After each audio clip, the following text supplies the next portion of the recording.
Islam Moors, Thursday, the 3rd of March. Got a special class today. You know, we usually do the Thursday, the Tuesday thing, you know what I'm saying? But, you know, switch it up a little bit sometimes, you know what I mean? Stuff comes up, gotta deal with. You deal with them, keep it moving. Islam to all the Moors all over the world. Islam to all the Moors all over the world. Moors just waking up. Moors who've been awake for a little while.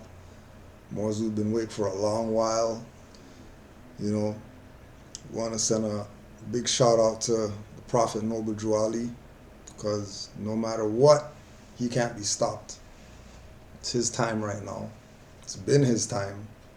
You know, fortunately, we had people, Moors specifically, who stuck with the program. You know, they didn't take their little payout. You know what I mean? They stuck with the program. They taught the people. They changed the literature. And, you know what I mean? Here we are. Still here. Unfortunately, there's those individuals who continue to try to sway the vote. You know what I mean? There's those people who want to keep so-called Negro, black, colored people convinced that they're not Moors and they don't want anything to do with Moors because of, you know, whatever stuff that they make up, you know, to try to justify whatever fraud it is that they're putting out there, you know. But regardless, you know what I mean, we're in a good place as far as Moors are concerned, you know. We're in a good place as far as Moors are concerned. And it's only gonna get better because, you know, words getting out. People are waking up, you know, they're emailing, they're commenting, they're saying, oh my gosh, I actually checked out that stuff that you said in the video, and yeah, I think I'm gonna start studying Moors. So and so is an idiot. You know, everything is going right according to plan. Right according to plan. Right? We're gonna be going in on a few things, but we also had some questions and stuff that we got that we want to address. So we're gonna hit up some of these questions that we got. I think we got a couple testimonials as well, so that the people, whether they're conscious of their Moorish birthright or not, they can at least know that this is real and this is not something that, you know, that we're just saying. This is something that everybody knows. They've been known. And the only reason why people outside of North America don't impart this information that Moors have to people who have not proclaimed and declared their nationality is because they're classified as Negro, black, and colored people. And when Negro, black, and colored people, or so-called Negro, black, and colored people, interact with anybody outside of North America, the people who they're interacting with outside of North America are told to not interact with people who classify themselves as Negro, black, colored people. Anybody else is fair game. But the people who are classified as Negro, black, colored people, Do not engage them. Do not engage them at all. Why? Because Negro, black, colored people waking up to the fact that they're Moors and not some slaves that came over here on some slave ships is the best kept secret to liberation, freedom, salvation, all the things that people are lying in the street for, doing die-ins, marching, picketing, whatever it is that they do. All they got to do is proclaim that they're Moors, and everything that they're going through stops tomorrow. For real. That's all. But, we have a prophet by the name of Noble Drew Ali, and he told the Moors, there's only going to be a handful saved, and I'm going to have fingers left over. So we already know there's going to be collateral damage. There's going to be some people who are going to go down with the ship. You know what I mean? There's going to be people who aren't going to make it to the life raft. You know what I mean? They were downstairs in the basement, you know what I mean? Doing whatever they're doing, getting drunk, high, whatever, downstairs pining a thing, getting their whatever on, getting their groove back and all that stuff, and didn't hear when the boat hit an iceberg. So there's gonna be collateral damage, unfortunately. But that doesn't mean that we're gonna stop doing what we're doing, because, there are people who want to wake up. There are people who are waking up, and they're willing, very willing, to, they're very willing to take their little BS that they've been following, believing all their life since they were born, put it over here, and expand their mind, because the mind is as vast as the universe. So, the first email is actually a testimony. This is from Brother Shankle Bay from Northwest Amexem. Just want to put it out there, a phrase we hear: everybody knows except those who need to know, or everybody knows except us, is true. I was talking to a brother at work who I thought was from Northwest Amexem, but unconscious. So I said, "Do you know about the Moors?" His response, "Of course. I'm from Ghana." All right? So this is an individual, you know what I mean? Me and Brother Shankle L, we build all the time, you know what I mean? He's one of those Moors, heard about this, reached out to Canaanland Moors, put him onto some websites, and then we backed away, left the brother alone. Right? Once in a while, he'll contact me, yo, what's up, what's good, Islam, blah, blah, I found this out, I found that out, I heard this, just keeping in touch with you, because, you put me onto the info, all right, you know what I mean? So, he's not been in this for 20 years or nothing like that. He's just another brother that wanted to expand his mind. Realize that, I've been following BS all my life. Let me just put the BS over here, and let me just take a look at this thing called Moorish paradigm. Let me just take a look at this thing called Moorish history, Moorish culture, because, I never heard about it before. I'm however old, and I never heard about this before. I never heard about this man named Prophet Noble Drew Ali before, but I heard about everybody else who came for the liberation of me. But I never ever heard about this individual named Noble Drew Ali. Let me just go check this out. You know what I mean? Yeah, those guys have their class. They show pictures and stuff like that. You know what I mean? It looks good. Sounds good. But let me just go check. He does his own research. You know what I mean? Check some stuff out. Now he's in it. head first. Not even no question asked. He reps the prophet. He reps his nationality and birthrights. Reps it so much that he even went to his work and asked the brother, have you ever heard about Moors? And the brother at his work said, yeah, I heard about Moors. I'm from Ghana.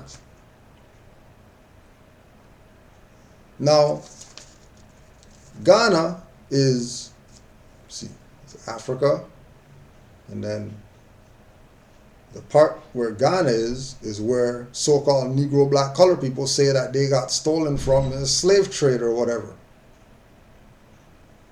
So the guy who lives in the place where they got stolen from on the slave trade knows about people called Moors. Right? So I continued. You probably cannot talk any further about this, but I just wanted to let you know that many of us are waking up out here to the idea. His next statement was, because they don't want you to find out just how powerful you are. This guy in Ghana talking to Asiatic from over here, letting him know that the reason why they don't want you to know that you're Moors is because they don't want you to know how powerful you are. This is the guy who's from the area where the slave trade stuff went on, and Adanga man and stuff like that was selling their own people to the European and to the Moors and to whoever else would buy into slavery. Moors, I don't know about you, but just having a first-hand truth like that spoken so freely, granted, we're in an elevator at work and we hear it in classes and songs, it does something to your core being that's just so settling, so peaceful, so positive, and and affirming. So keep studying to raise your frequency, and remember, people know. We actually know who we are too. We just don't know that we know. It's in our DNA, Islam. So that's a message from Brother Ali Shankle Bay from Northwest Amexem, who put his statement, testimonial, on the record that Ghanaians know what's up. And the only reason that he was told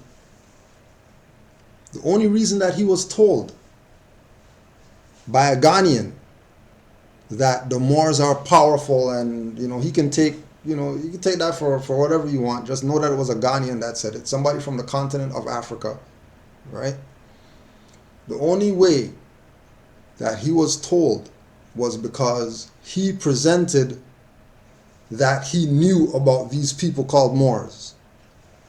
He's not talking about African people. He wasn't talking about Ghanaians. He wasn't talking about, slaves on a slave trip. He said the magic word, Moors.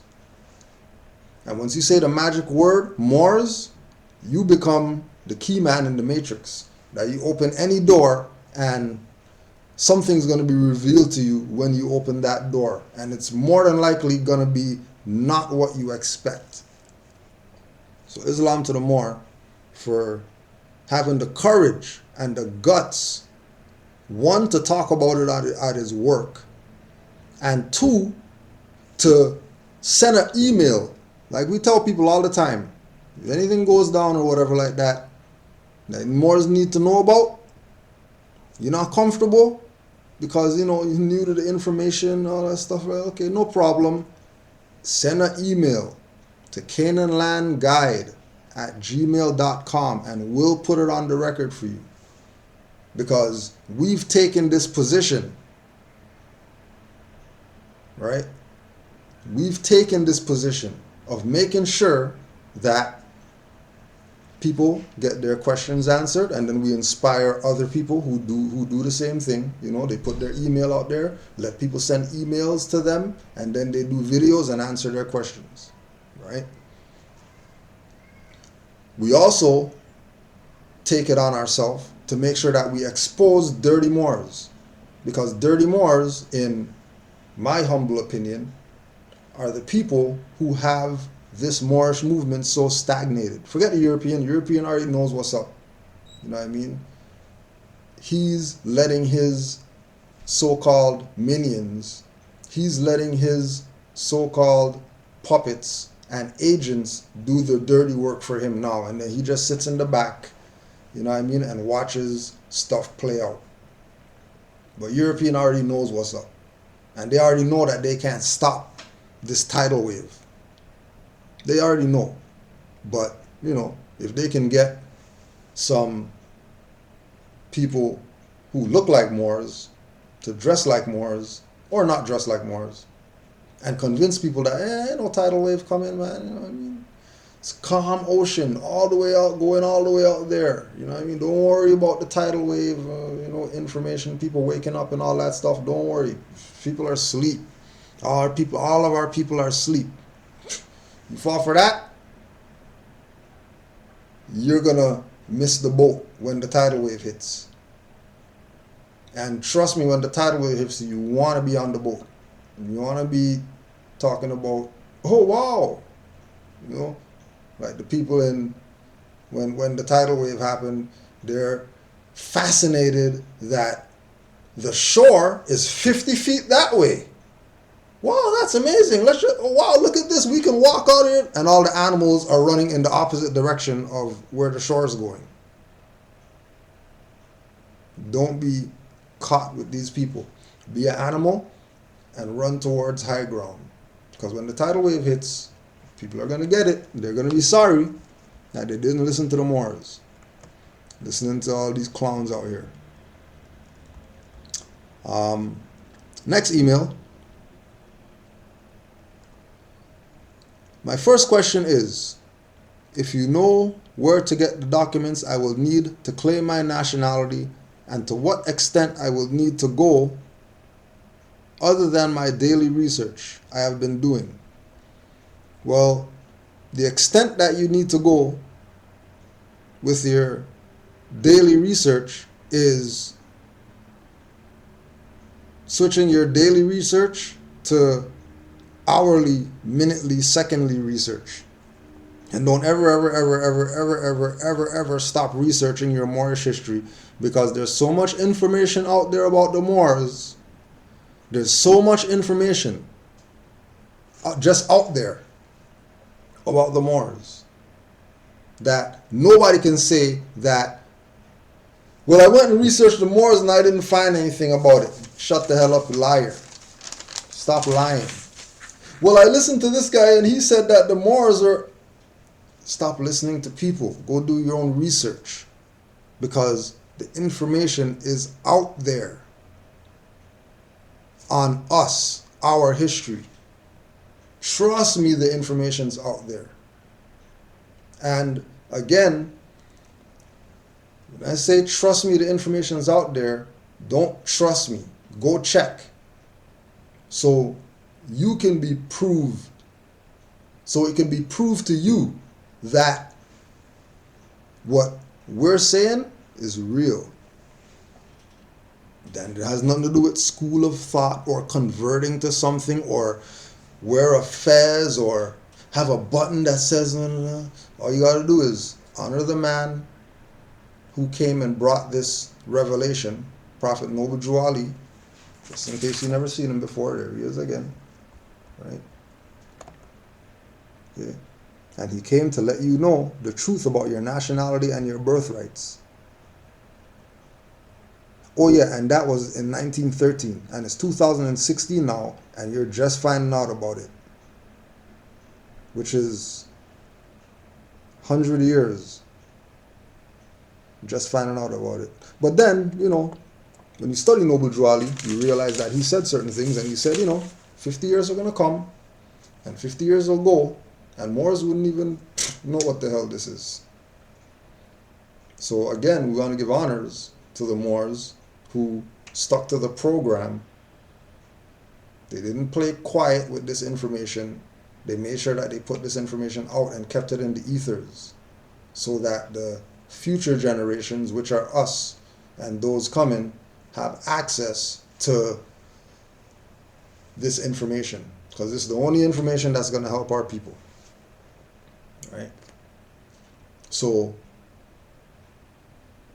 don't even talk about documents and where to get nationality documents if you haven't put in a year and a half, 2 years of study.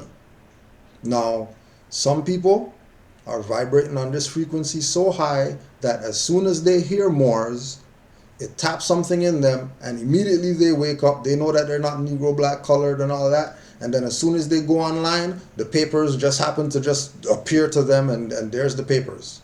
From the right source, not some dirty Moor papers or nothing like that. Like legitimate documentation in order for you to, one, correct your name from the slave name that you have to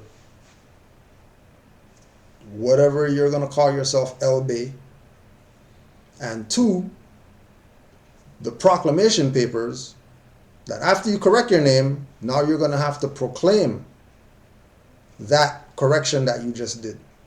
And then when you make that proclamation, you put it into the ethers, which is what the Moor Science Temple is for, right? You go there, put it into the ethers. I am, that's why every time class goes on at the Moor Science Temple, or Moorish whatever, it's a custom that whoever's talking, speaking, ask a question or whatever like that, you get up and you say your name, your new name, appellation, whatever, you know, right?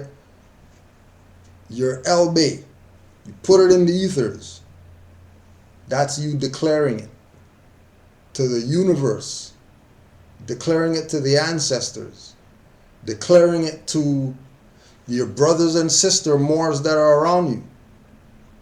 And then you get the paper work that has that declaration that you made on the paperwork, and then you take that paperwork, you get it sealed, witnessed, make copies of it, you go down to the county and you file it at the county. If you don't have a county, you find the 7 top people in your jurisdiction that's quote unquote classified as government, and you put them on notice that you made this declaration, and now that declaration is proclaimed on paper, and you're just letting them know that this is your position from now, and this is the position that you're going to be taking moving forward. Right? But don't be talking about documents and nationality cards and all that stuff if you haven't put in at least a year and a half to 2 years of studying this information, doing exactly what Brother Bay said, researching, going and checking stuff out. Make sure that this is legit. Don't just go with this, it sounds good. Make sure that this is legit. As you study and you get information, other stuff is going to be revealed to you that you weren't even expecting to be revealed to you, just because that's just how this thing goes, right? So for example, we all, majority of us, in our Negro, black, colored, whatever frame of mind, had to have bumped into a movie called Goodbye Uncle Tom, right? And then in this movie, Goodbye Uncle Tom, a slave movie and all that stuff, and you know, it's in the first person perspective, so you're actually in the movie, right? You're actually in the movie. Goodbye Uncle Tom. If you haven't seen it, make sure you go see it. But like we're saying, things being revealed that because of our Negro, black, colored, warped, blinded mindset, we don't pick up on certain things. So in the movie, Goodbye Uncle Tom, scene from the movie, Goodbye Uncle Tom, what are they doing here? They're Indians. This is one of my many unsuccessful experiments. You see, with the Indians, there is absolutely nothing to be done. There's the same difference between a Negro and an Indian as there is between a dog and a coyote. You can put a dog on a leash, beat him, and he will always be there to lick your feet. Take away a coyote's liberty and you cut off his hair, an Indian will never be a slave. No one has ever been able to make them reproduce in captivity. They do not eat, they do not talk, they do not sleep, they do not make love. And then you have all these people in this movie, playing this role that they're Negroes, they came over here on a slave ship. But the Indians, this is how the Indians look. Now, clearly, these Indians, so-called Indians, are what we would consider black people, who we would also classify as slaves that came from Africa. But like they said, there's nothing that could be done with the so-called Indian. Why? Because there ain't nothing that you could do to it. It's he, she is what they are. They're what they are. There's nothing for you to do to an Indian, so-called Indian, that we know today or call today Moors. Because that's what they are. A Negro, on the other hand, you could do anything that you want to Negro because that's a fiction. Negro is a it. So-called Indian is he, she, we. Negro is a it. And you can do whatever you want with a it. Anything that is a it, you can do whatever you want to it. Train it, beat it, kill it, feed it, don't feed it, sit on it, stand on it, because it's it. And we, the dark-skinned people,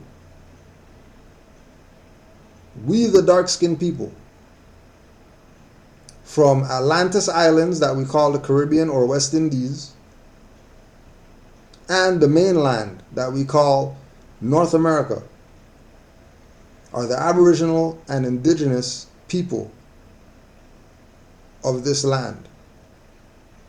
And 99% of us are from over here. 1% of us came here on some ship. And we came here on some ship because some so-called African king sold us to a European, Portuguese, whatever, doesn't matter. Right? The only way that we can get it is if we use our common sense. And the Negro conscious leaders do not want you to use your common sense. They want you to keep listening to them, hear what they're saying. When there's no need to hear what they're saying because they work for the other side. How do we know they work for the other side? Because they're calling you black. They're calling you Africans. When really and truly, if you have dark skin, you are Aboriginal and indigenous to this land.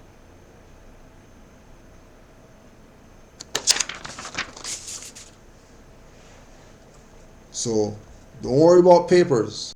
Don't worry about anything having to do with, well, how can I be a Moor? Just fill out these papers and just get this card and then you're a Moor. No, being a Moor starts with your mentality. If your mentality is messed up, those cards and papers are useless. Don't even worry about them. Right? For my second question, I know you have talked a lot about dirty Moors selling wrong paperwork to people, getting them caught up in legal matters, and I just wanted to know what direction would be good to go if I was going to seek out a Moorish temple to further my involvement with the national movement? Well, one thing, remember that the national movement is also divine, and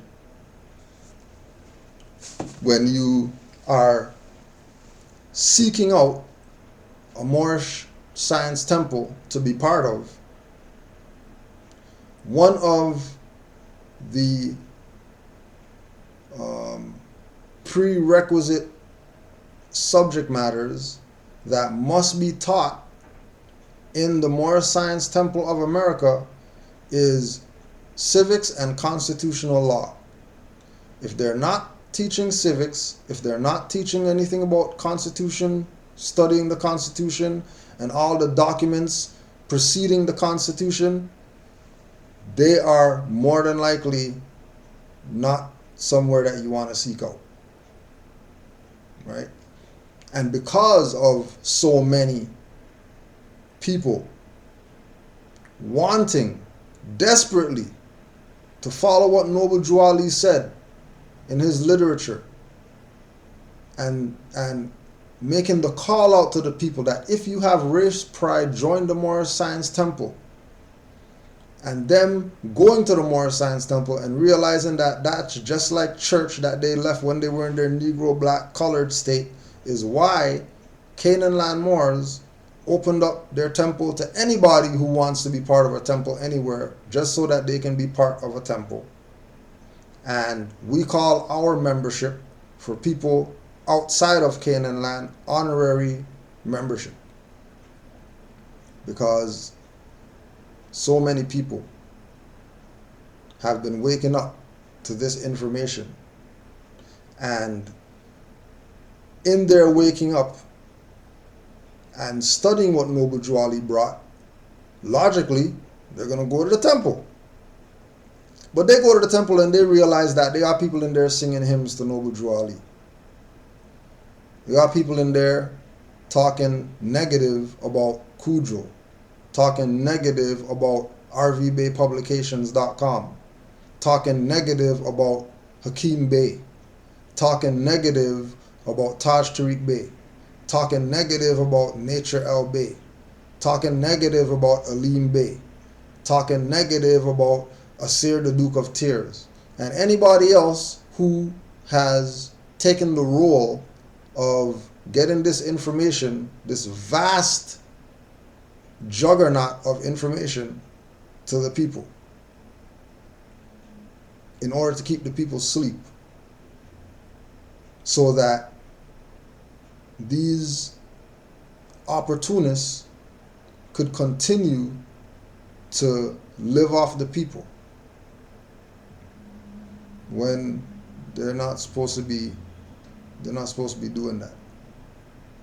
It's not supposed to be a church that you're going to where you switch Jesus with Noble Drew Ali. That's not what's supposed to be going on. Right? That's not supposed to be going on. The issue is that these people who are in the seats of power of the Moorish Science Temple of America are part of the counterintelligence program, whose duty was to make sure that civics and constitutional information is not on the floor of the Moorish Science Temple. Their job is to make sure that Moorish Americans or Moors pay their taxes to the IRS. Their job is to make sure that Moors or Moorish Americans got licenses from the state and got social numbers and have all these other things that Moors are not really obligated to have, because as Moors, we're the Aboriginal indigenous people of the land. So if we're Aboriginal and indigenous, why are we going to have something from the colonizer? We're not status Indians. We're not Indians because the Europeans said, "Oh, you guys are indigenous." We're native to the land because we've been here before European was here. When the European came here, they saw us here. When the European came here, they were docking the boat and saw the mosque on the hill. And the people that had the mosque on the hill weren't some Muslims from Mecca and have Quran and stuff like that. They were Aboriginal indigenous people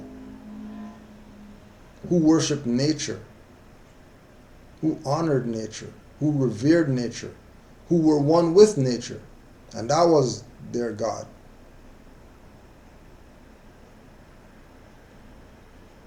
So, if you're going to look for a temple, make sure that they're teaching civics. Make sure they're teaching astrology. It's another school of thought that has been taken out of the temple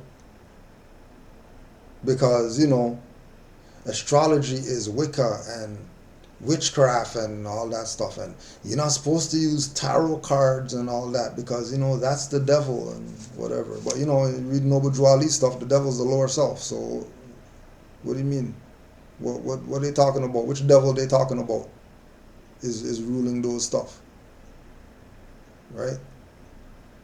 So civics must be taught, astrology must be taught, true religion must be taught, not dogma, not, sing hymns to Noble Juali, praise the Lord, Noble Juali, and all that stuff. None of that, right?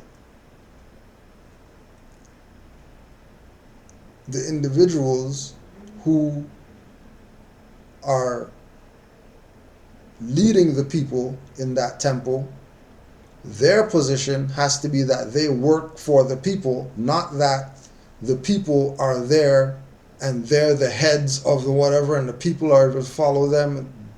No. The beneficiaries are the ones that are the leaders. The beneficiaries are the ones that give the orders, and the trustees are supposed to make sure they do what the beneficiaries tell them to do. And if that's not going on, then that's not Morris Science Temple. I don't care if they got a sign outside. I don't care. Established since 1930 or whatever like that. Yeah, temple number 1 and all that stuff. If they're not doing with civics and all that, oh yeah. And then they should be teaching. Because Morris Science Temple is also a school. So they should also be teaching there. Right? So for example, the Moors that brought us in, at their temple, every day of the week they were teaching. Monday they had something going on. Tuesday they had something going on. Wednesday they had something going on. Thursday they had something go on. Friday was Holy Day service, where you come, do your pray and your read the Quran and worship, if you will, right? Okay. The Holy Day service was / a meeting where the members could come and, voice their whatever it is that they got a voice, issues going on in the community, Tuesday, I went to wherever something happened and you bring it up. That's when you bring it up, right? As soon as you hear them talk about Friday's Holy Day and then you're going in there and they're doing the hymns and all that stuff, immediately just quietly, pack up your stuff and go home and go study, right? These people have attempted to counter intelligence program what Noble Juali set up. But Noble Juali told these Moors, I brought you something that you can't tear up because it's going to tear you up. He told them. But they thought, nah, we got this. We got our check from whoever. Right? We got our check. So, state paid us. We're getting our 501c3 tax benefit. So, we don't have to do what the prophet said. We're going to do our own thing, call ourselves reincarnated prophets and all that. Take Noble Drew Ali's position over. Counterintelligence program. Working against the people. Making sure that the people don't get this. Making sure that the people are confused about this. Right? You're going to go to a website called almoorish.wordpress.com. ALMUORIMOORISH. ALMUORISH.wordpress.com. Just read some stuff from this website. Islam to the brother for, doing his research. And in doing his research, found so much stuff. Said, I need to put up a website so we could put this information out so people have access to this information, because there's no way that there's all this information on the Moors that I'm just going to harbor for myself. I would get this information out. So we started a WordPress. Right? It won't appear in any show, for since arrival it has gone into a protracted sulk.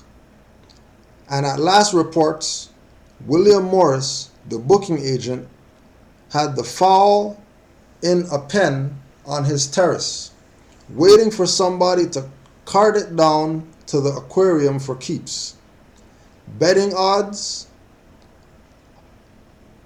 as yet unscheduled, Joe Louis James J. Braddock, fisticuffling are 25-1 on Lewis on the Broadway Perilous.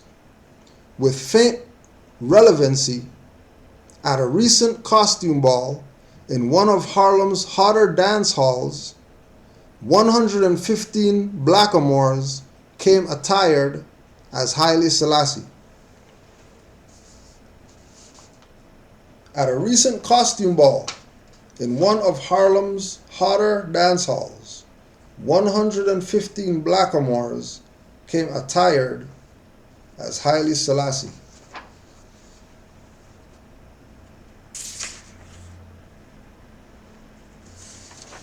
Same website. It is said that Edmund Kean, who played Othello at Drury Lane Theatre in London in 1745, was the first English actor to portray Othello as a Moor instead of a Negro. The fact is, the terms Moor and Negro were used interchangeably in Shakespeare's time, and the great dramatist himself seems to have had a very hazy notion as to the characteristics of the two races. In The Merchant of Venice, he applies both terms to the same person. Shakespeare's other important Moor, Aaron, in Titus Andronicus, is described as black in color and having thick lips and woolly hair.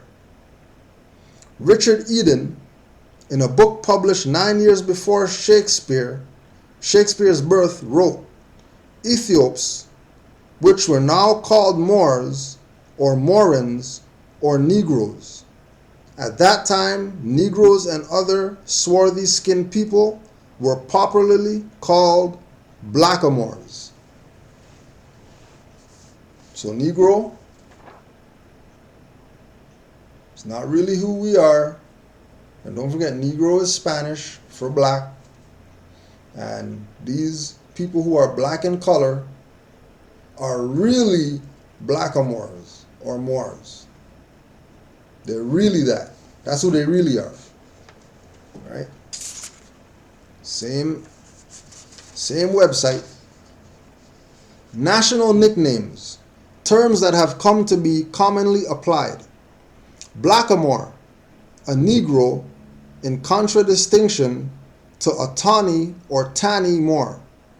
The two divisions of Africa, north and south of Senegal, were known of old respectively as Mauritia, Mauritia, or the country of the Moors, and Nigritia, Nigrita, the country of the blacks. But all Mohammedans, whether black or tawny, were formerly designated Moors. Example, Othello. Blue caps and blue bonnets. The Scotch. He is there too, and 1,000 blue caps more. England shall many a day tell of the bloody fray when the blue bonnets came over the border. So blue bonnets and blue caps. Another nickname for these people that have adopted the nickname Negro, black, colored instead of their free national titles, names, etc. of Moors. Remember, like Brother Shankle said, everybody knows but the people who's supposed to know. Everybody knows but the people who's supposed to know. And the people who's supposed to know don't know because some sellout black leader played them and convinced them to be down with the COINTELPRO program, which the purpose of that is to keep people that are classified. Keep the people who are classified in the folder marked classified that nobody ever is going to open. Because the secret is that we are really and truly Moors. Anybody with dark skin. Ghanaians know it. European knows it. People in East Asia know it. Prince Ranji Cumming, Hindu, blackamoor, cricketer, and good fellow. Beautiful, rich, and swift enough for Wales' own set. Prince Ranji, Hindu, blackamoor. There's Prince Ranji, famous cricketer.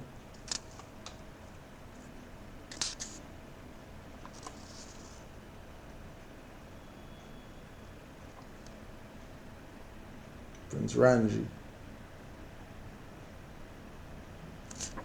I'll just put this again, just to remind you.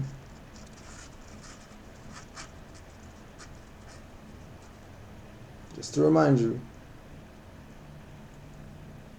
Everybody knows that we're Moors, and everybody claims that they're Moors if they are melanin dominant beings. They claim that they're Moors. They don't hide it. But our people, the most conscious people, they know everything. They know about all this stuff, all this information, stuff on the pyramids, metaphysics, all this stuff. But they're calling themselves adjectives and continents and all these things that nobody respects anywhere. And I want to know how come they're getting the doo-doo end of the stick all the time.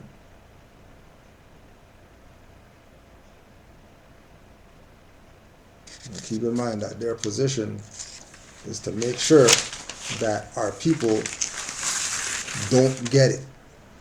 Their position is to make sure that our people don't get it. Moors already got it, so we don't got to prove anything to anybody. We have nothing to prove whatsoever. Zero. We have nothing to prove. All we're doing, put the information out there, people do whatever they want with it. If somebody says, hey, this is actually making sense, you get a round of applause, come on down, welcome home. But if you're going to be like these HOK people, everybody want to debate Moors, and then the Moors that they're debating are some, you know what I mean, loose Moors. You know, it ain't nothing to debate.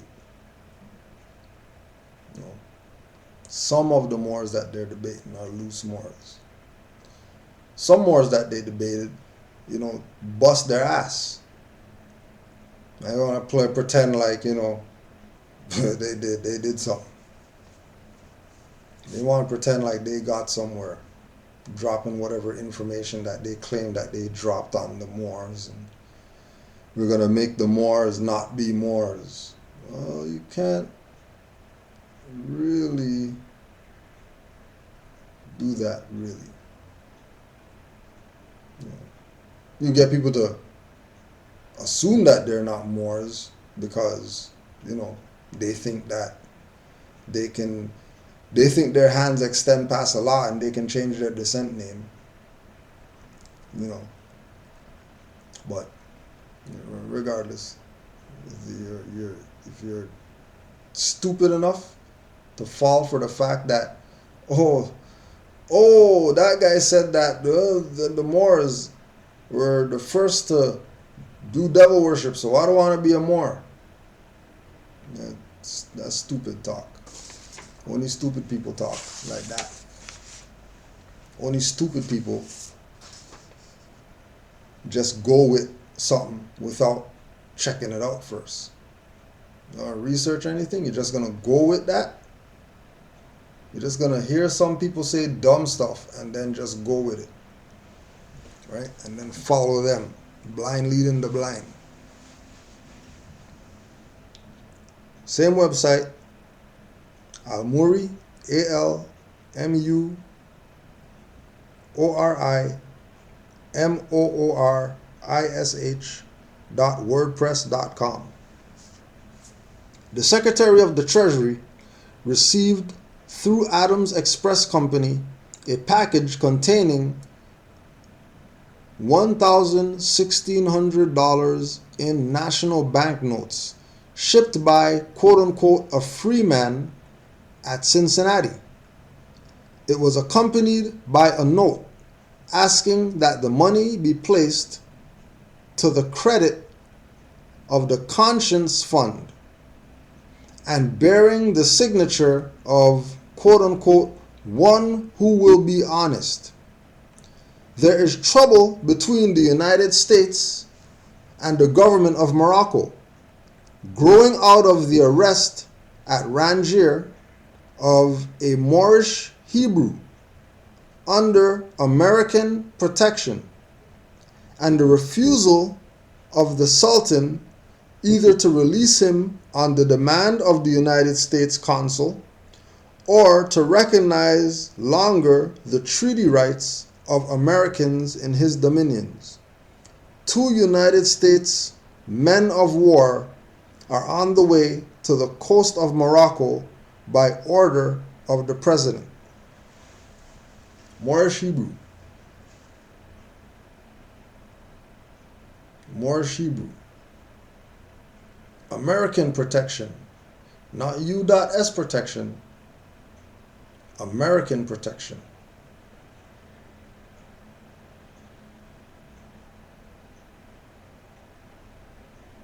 There's been a big blanket put over so-called Negro black colored people. And they're walking around under this blanket talking about life, that's what life is or whatever. There's been a big blanket put over so-called conscious people who claim that they're awake, but they can't see stuff in their face, which means that they're asleep. And doesn't seem like they're going to be waking up anytime soon, because they're content being asleep. And then they have people who been around Moors, recorded Moors, sat down for hours with Moors, claim that they have all the information that the Moors got, but then they're making statements that they are proud to be black, and that they teach their family to be proud of their blackness, and that if Moors from outside of New York come to New York, they will say to the Moors' face that they're black men. But when they were sitting down with Moors, they were saying that they know that white and black are statuses. When they're sitting down with Moors, who they say, oh yeah, we respect these Moors. You know, Moors over there, we don't respect those Moors, but these Moors, we respect these Moors.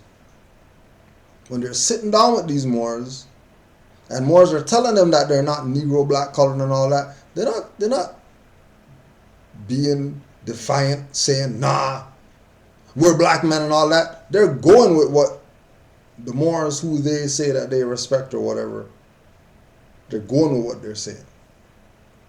Clearly, that's hypocrisy. Clearly, people are lying openly. And it's becoming very evident that the people who consider themselves conscious are more dead than anybody else out here. The people that claim to have superior knowledge really are gazing into the stream at pebbles, talking about they got nuggets of gold and diamonds when they just have pebbles. Playing people. But it's okay, because like we said, we don't have anything to prove. We don't have anything to prove. The fact remains that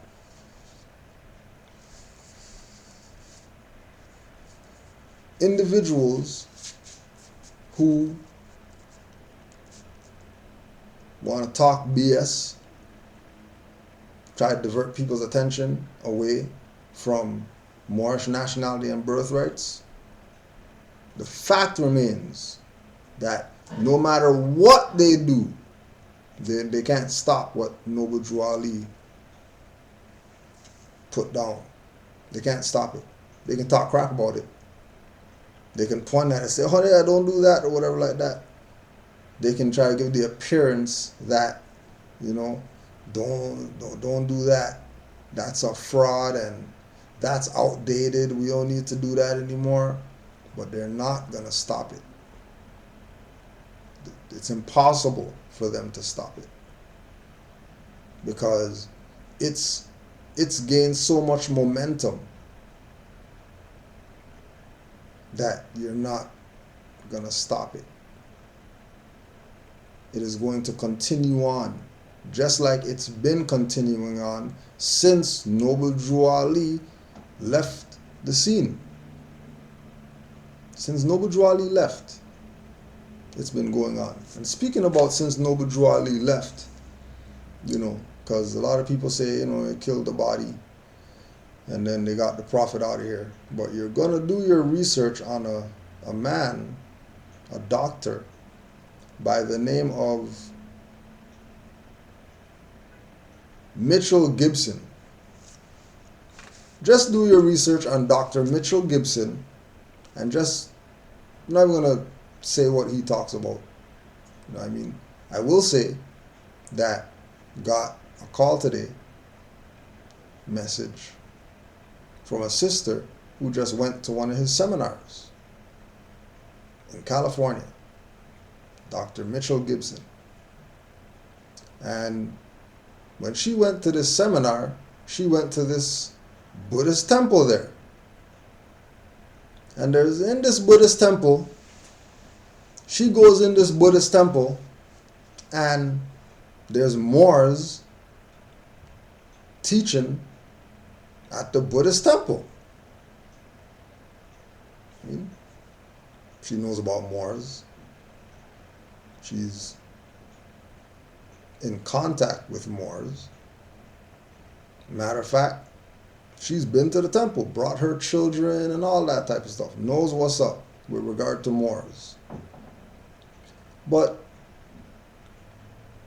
you're caught off guard because she went to the doctors. You know, after you go watch his stuff, you realize how serious it is or whatever. And that's his old stuff from what I understand. He's on a different plane right now with regard to the information that he's dropping now, which was the seminar was just last week or whatever. She goes to this conference, and then there's Moors there. But they're at a Buddhist temple. Why are Moors at a Buddhist temple? Right? Then that goes right back to the teachings of Noble Drew Ali, that we honor all true and divine prophets. And Buddha was one of the prophets that the Moors honor and hold in high regard. That's why, if you go back to some of the old Canaanland Moors classes, you'll see that we did classes on Buddhism. If you go back to some of the old classes, matter of fact, if you go back to the tribunal that we had for that dirty Moor out here, Mother Mocha and her family, they were brought up in Buddhism. That's their school of thought. They're Moors, nationality cards and all that. But their school of thought is Buddhism. They are Allah and all that stuff. They know that it exists. They know what it is. But they're Buddhists. Their heart is with Buddhism. But they're Moors. Got nationality and all that stuff. And then that's how they gravitated to this information, because they realized that Buddhism is really our stuff. Right? Buddhism isn't the path of the Buddhists is Moorish. The path of the Buddhists is Asiatic. The path of the Buddhists isn't, yellow people stuff. That's yellow people stuff, so we have nothing to do with that because we're not yellow people. That's Asiatic culture. That's why Drew Ali told the Moors, make sure you study all the prophets, because all of them, all the prophets, anybody who's classified as prophet, not reincarnated prophet, not false prophet, not demi-prophet, but the prophets, the true prophets that everybody knows and recognizes as prophets, those individuals are individuals that Moors need to study. They have to be people that you get their books.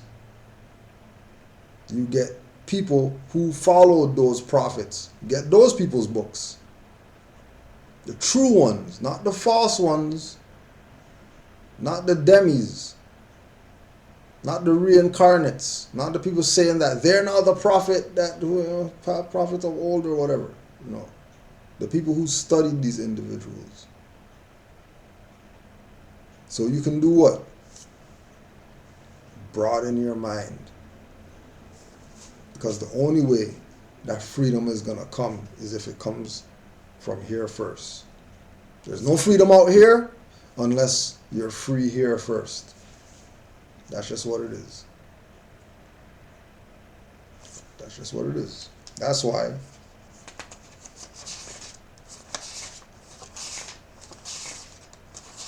when we... A statue in Japan. Your weight and value is not the number of kilograms or size, but the number of books you read or read, whichever way you want to look at it. Your weight and value is not the number of kilograms or size, but the number of books that you read or read. You see little sister over here with this stacks of books. And then you see fat boy.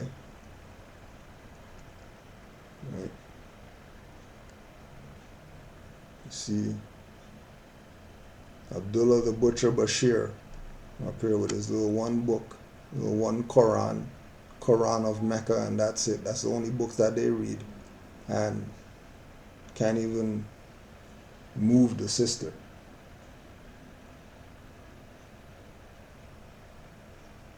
Can't even move the sister.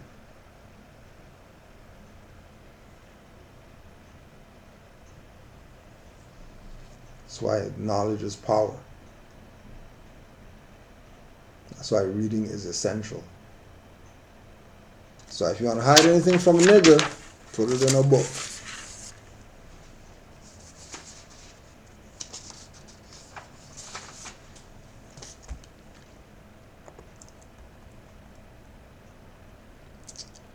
Nadir Bey, may the blessings of Allah be with you as you receive this scribe. I am highly interested in claiming my birthrights as a Moorish national. Would you assist me in the proper order to do this honorable and noble deed for self and family? Once again, if you're talking about proclaim Moorish nationality, correct your status, go from civiliter mortuus to impropria persona, go from civilly dead to in full life, it all starts in the mind. And the individual has to get their knowledge up. Get your knowledge up before you do any type of proclaiming of anything. Get your weight up. Get your weight up.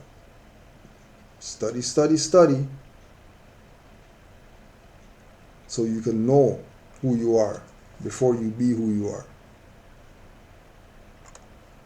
And many Moors have taken the position of be who they are before they know who they are, and end up turning in their card and button and going back to the state where the Prophet found them, because they think that, oh, this doesn't work. When the reason why it doesn't work is because you are not knowing thyself. You just want to be yourself. You can't be yourself without knowing thyself. So, if you want to claim your nationality and birthrights, great.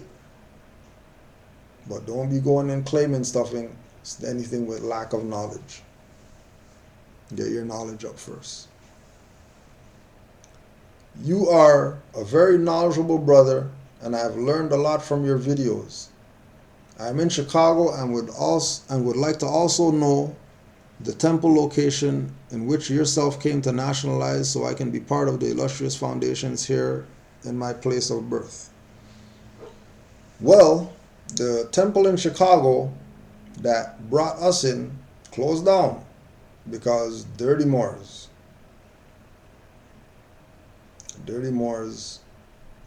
have their agendas. And once dirty Moors touch something pure, once dirty Moors touch something divine, their duty is to make sure that that pure divine thing becomes dirty. But luckily,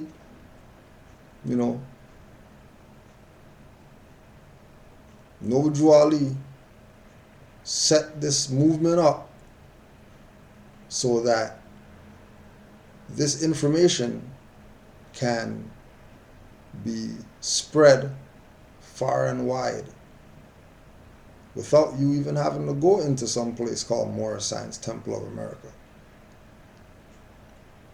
So, put it on the record. If you want to be a member of a temple, you can be a member of Canaanland Moors Temple, because we have honorary membership. Something that's never ever been heard as far as the Moorish Science Temple is concerned. You ever hear that before? That no matter where you live, no matter where you domicile, no matter where you rest your head, there's a temple that you can be a member of. And the lessons from that temple are housed at one place called the Moorish University, rvbaypublications.com. And then you get everything. All the stuff, all the literature that you would get in Canaanland Temple for you to be knowledgeable, just like your brother Kudro, can be found on rvbaypublications.com. And even more stuff. Because, you know, again, we're supposed to be walking in the steps of the prophets. And all the prophets said that all you people who think that we're prophets or whatever, all you people are going to do greater stuff than we would ever do. So don't even watch us like we're something. We're nothing. Because you're going to do greater stuff than the prophets did. And then the students of the prophets echo those same sentiments. So don't think that Kudro's knowledgeable of nothing. Kudro ain't no knowledgeable of anything. Got mad stuff to learn still. I'm not even at the where I'm supposed to be yet. Not even close to where I'm supposed to be yet. I still have kinks in my armor that I'm beating out. But I know for a fact that there's going to be people coming up behind me based on the influence that we laid down in Canaan land, that they're gonna do something with this. Guaranteed. Because it's already happening already. We're already seeing people manifest their will right in front of their eyes. That they think about something, tomorrow it's happening just because they follow the instructions. Right? So you're going to send an email to Amaury Elbey, AMAURY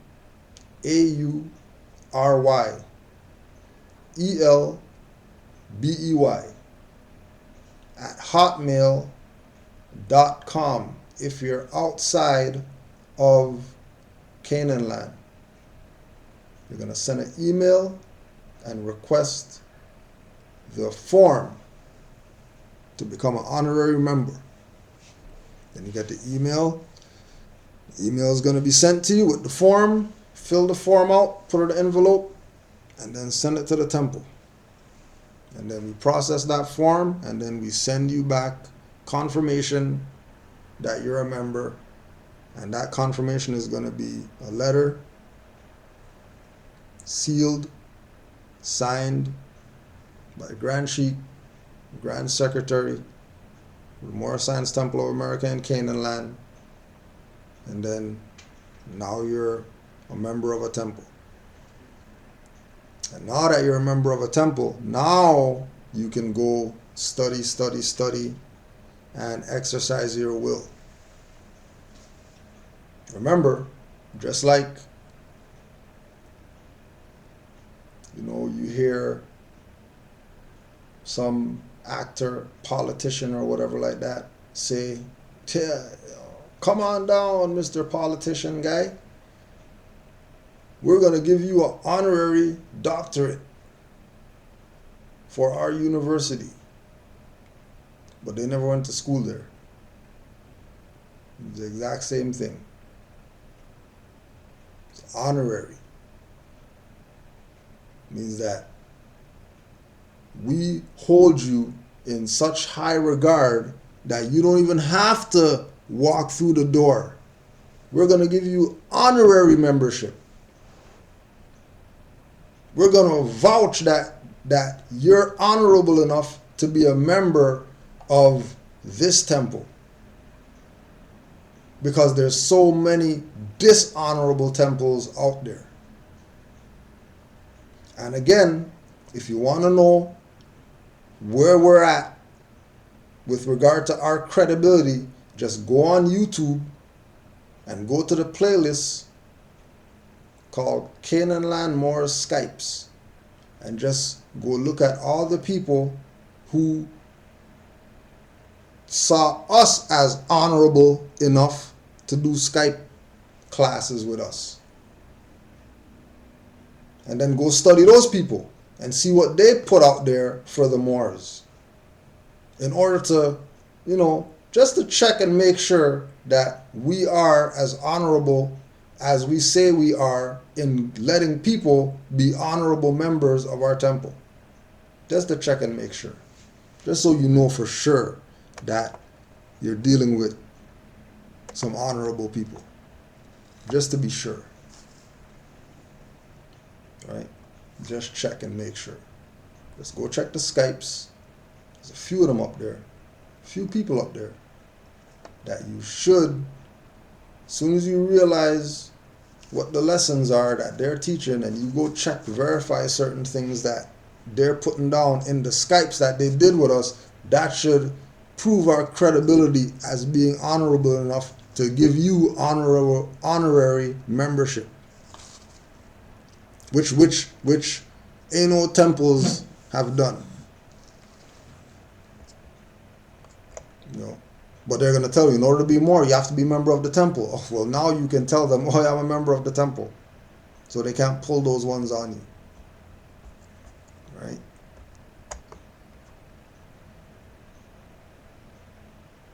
And as far as Chicago is concerned, there are Moors there that are honorable. But again, once you study, and you're vibrating on a certain frequency, you will be able to put the call out to the ethers, and the ancestors will answer your call with the individuals that you seek to find in whatever jurisdiction that you're in. Once you study, guaranteed, you're going to gravitate those individuals to you. Right? Guaranteed you're going to gravitate those individuals to you. Because this is a divine and national movement. And the divine aspect of this movement is being in touch, being in tune with the universal forces called your ancestors. And they're out there, and they're willing to work with anybody who is in tune with them. Guaranteed they're going to work with you. But you need to pay your dues to them. You need to show your allegiance to them. Because without showing your allegiance to the ancestors, without showing your allegiance to the ancestors, they will disown you. And you don't want your ancestors disowning you. You really don't want your ancestors disowning you.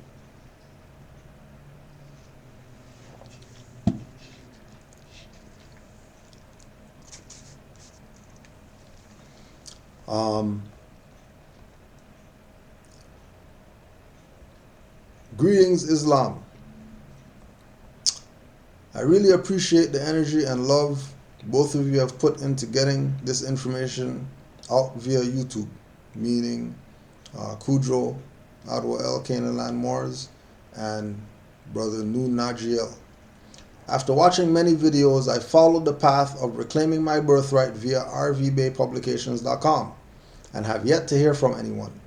It has been almost 3 weeks with only auto responses, and the phone number is no longer active. I have grown concerned in the process and wanted to act swiftly, especially considering the climate. Is there a better contact to use? Is there a way to contact Brother Taj directly? I'm relearning who I am by the second and know ultimately that paperwork doesn't define me nor my birthright. However, documentation is the order of the day, and I choose positive movement. In addition, I would like to attend a class lecture that Brother Taj is teaching soon, and hopefully you could assist with this very important mission. Sincerely, Clifton Osler. Well, first of all, you are one of, I think they said 175,000 or something like that people visited RV Bay Publications since its inception, which means that a few hundred people a day visit that site, right? Nobuju Ali told the Moors, you're going to need 16 secretaries when I raise the floodgates, because people are going to be waking up at such an alarming rate. Matter of fact, Grand Secretary out here just got himself an assistant secretary for that exact same reason. Floodgates open up, and no matter what these people do to try to send this in a wrong direction, they can't stop the prophet, because the time is now. But we will put it on the record that patience is a virtue, and as Moors, we have a duty to be virtuous. So while considering the climate and wanting to get things done swiftly, it might be wise to slow down, because moving too fast would actually put you further behind. Because coming out of the state of Negro, black, colored into the state of Moor is a hefty task. That's not something to be taken lightly just because you know you're not Negro, black, colored, and now you know that you're Moor. Right? It's not that simple. Because Moors, who's been studying this for 8 to 10 years, could tell you that they still have blockages. They still have nigger stuff that kicks in once in a while. Right? Because our mental slavery is very deep. That's why we put people on to the fact that if you're coming out of being Negro, black, colored into this information, before you do any type of declaration or proclamation or get any cards, commit yourself to a year at least of studying this information. And keep in mind the lesson, patience is a virtue. Keep in mind that patience is a virtue. Because what does patience do? Patience allows you to be humble. Patience allows you to slow down your breathing so that you can digest what is really going on by you claiming to be more and eliminating the fictions from your thought processing that you're black, African, Negro colored, whatever we've been taught that we are. You really have to perform personal exorcisms. You really have to throw the holy water on ourselves. You know, the priesthood is dead, so don't worry about no priest coming and throwing the holy water on you to get the demons out. You're going to be doing your own exorcism on yourself. And trust me, you don't want not to be exercised and have a nationality card and papers talking about you're a Moor, because it's going to make you do nigger stuff. Just ask dirty Moors. Just ask dirty Moors who would say that they're Moors, dress like Moors, do things that would give the appearance that somebody's a Moor, but then do nigger things when they should know better. Like tell people go on their knees in front of them and think that that means they have power because somebody went on their knees in front of them.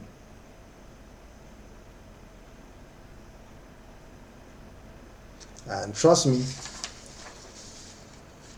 you don't want to be no dirty Moor when dirty Moor hatchets are swinging around here. So you want to not take it personal. You know, you got all these automated responses or whatever. There's a reason why there's automated response. To make people humble themselves. Make people slow their roll. Slow your roll. Because people want to warp speed with this getting out of mental slavery. You can't warp speed getting out of mental slavery. You want to make sure that you're getting out of mental slavery steps at a time. Because as soon as you start warp speeding and the skin's flapping and all that stuff like that, you hit something, you're in trouble. Because you're not even going to know how to recover when you hit something at warp speed. Right? It's like when you see the guys with the Lamborghini racing and they just hit a pebble and crash their car, because that's all it takes. A pebble. Throw you off course. And that's 99% of the people. 1% of the people are so highly in tune that they'll be able to recover from the pebble. 1%, maybe less than that. Majority of people, they're going to crash. And you want to crash warp speed. So don't take it personal. Recognize that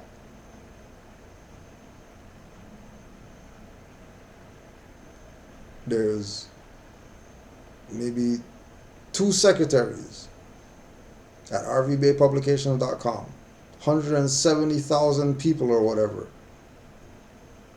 2 secretaries. You know, they probably have some bottlenecking going on. You know what I mean? And it ain't nothing, no big deal. You know what I mean? You just gotta wait till your number's called. But trust me, they have your number. Trust me, they're not neglecting to deal with you. They get back to everybody.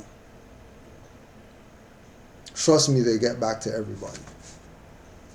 Right? They do get back to everybody. I'm amazed that they get back to everybody. But they do get back to everybody. As far as the Emir, Taj Tariq Bey, he's stealth. and you have to be on some, you know, Allah must know you personally in order for you to be on the frequency to be where He's at the same time when He's there. You know what I mean? You have to be on the frequency to get it, be where He's at. I can say that he does classes at Everlasting Life. He was in Maryland, if I'm not mistaken. I know that he's in Delaware. I know that he's in Philadelphia, right? And he does classes in these places. Keep your ear to the street. You can if you want to get as close to touching the master teacher as you can, go to Nun Nagiel on YouTube, NUNNAGIEL, Nun Nagiel. And that brother's uploading Taj lectures every week or something like that. Every 2 weeks or something, there's something new up there. Right now, they probably got about 20. Like, you know, strictly Taj Tweet Bay and the crew. You know what I mean? The people who teach with him. Right? Which includes RV Bay Publications. So don't forget that even though you're getting automated responses to emails, that doesn't mean don't go on the website and go study while you're waiting for your reply. Because the time that you're waiting for the reply, you can be on the website making yourself adept by studying. Right? And again, it's nothing personal. It's not somebody, they set the automated thing because they don't want to talk to people. They set the automated thing because that's just, if they don't set that, you know, email address is going to be full and you're not even going to be able to send an email to that email address. You be getting stuff sent back to you. That, not sorry, your email didn't go through. Right? So they set that up for a reason. But it's not anything of trying to dodge people or nothing like that. That's just what it is. You know what I mean? You know, if you're on the frequency, you would have been in tune 10 years ago when the website first started and they used to get back to everybody within a day. You know? A lot's changed in 10 years. A lot's changed with regard to people waking up and all that. A lot's changed in 10 years. So, you know what I mean? Again, like, and all these individuals are students, even though they're master teachers, even though they are in a place where they can teach and people want to learn from them. They are also students, meaning that they're studying too. So they might not even be busy. They might just be studying while you ain't getting a hold of them. Right? But guarantee, you go to that new Nagiel YouTube page and all those Tajes that they have up there, that'll keep you busy for at least a year and a half watching those. And let's say you watch every one of those 3 times. And then on top of that, researching, not just watch it. Oh yeah, I just watched that. Watch the next one.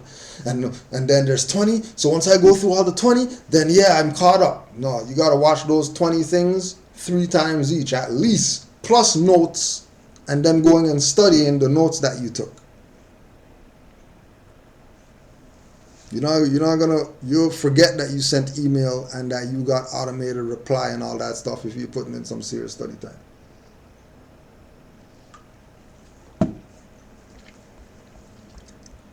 But all we're saying, don't take it personal that you're getting automated reply and you never heard nothing and all that stuff. Don't take it personal. You know what I mean? That's just what it is. Um, just got a website. You could write this one down. Hyperallergic.com. /36557/36557 Australian hyphen Aboriginal hyphen art hyphen African hyphen diaspora. Australian Aboriginal art African diaspora. For all the people in the chat, I'm just putting that in there right now so you have access to that. All right, check that out.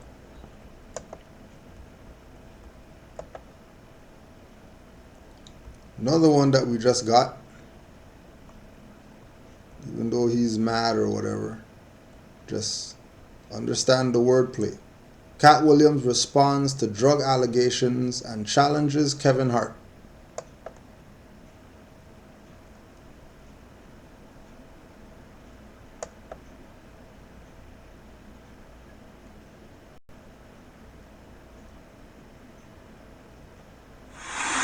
You're a sucker. The reason I don't do cocaine, Big Tigger, is because I had a tumor in my upper jaw and they had to take it out, and they had to block the whole right of my sinus with a piece of metal. So ever since I got out the Marine Corps, I can only breathe out of one nostril, boy. I get my blood tested every 3 months for the last 15 years. All narcotic tests have come up 0.00%. I'm 44 years old, little Tigger. You look up my rap sheet. I have never had a DUI or a possession of anything, not even the marijuana I do every day. See, when you real, you can tell the truth about anything or anybody. It was the last day of Black History Month. I begged that man not to call me the N-word. He said, this is what you don't understand. I want you to hit me, because I'm sending you to jail. N-word. And I did what a black man should do. I defended myself and my race. And right? Now, keep in mind, we're talking about Cat Williams, comedy guy. Doesn't sound like it's too joking right now. Sounds pretty serious, right? Sounds pretty serious. But when certain things are said in public by certain people that have, certain positions, you have to ask yourself some questions. How come Beyonce has that fez in her video? You know what I mean? How come? How come Mariah Carey has a Moroccan room in her house? How come? How come Cassius Clay changed his name to Muhammad Ali? How come he wasn't X or something like that? Right? You're a sucker. The reason I don't... Jehovah or Allah, I do not recognize your authority. It's interesting. Okay, do it. They got jobs. They got people they got to answer to. I answer to no one but God. If you are not Jehovah or Allah, I do not recognize your authority. I am of this world, but I am no part of this world. And now, Big Tigger, if you lie on me again, because I was there with the Lady of Rage, so if you lie on me again, you can't use the name Tigger no more. Because Tigger is a bouncing tiger. And if you want to be a bouncing tiger, you just heard from Bouncer. Now I'm getting on my private jet. And I'm going to court, motherfucker. But when I come back, I'm coming right back to the A. Cat Williams out. King of comedy.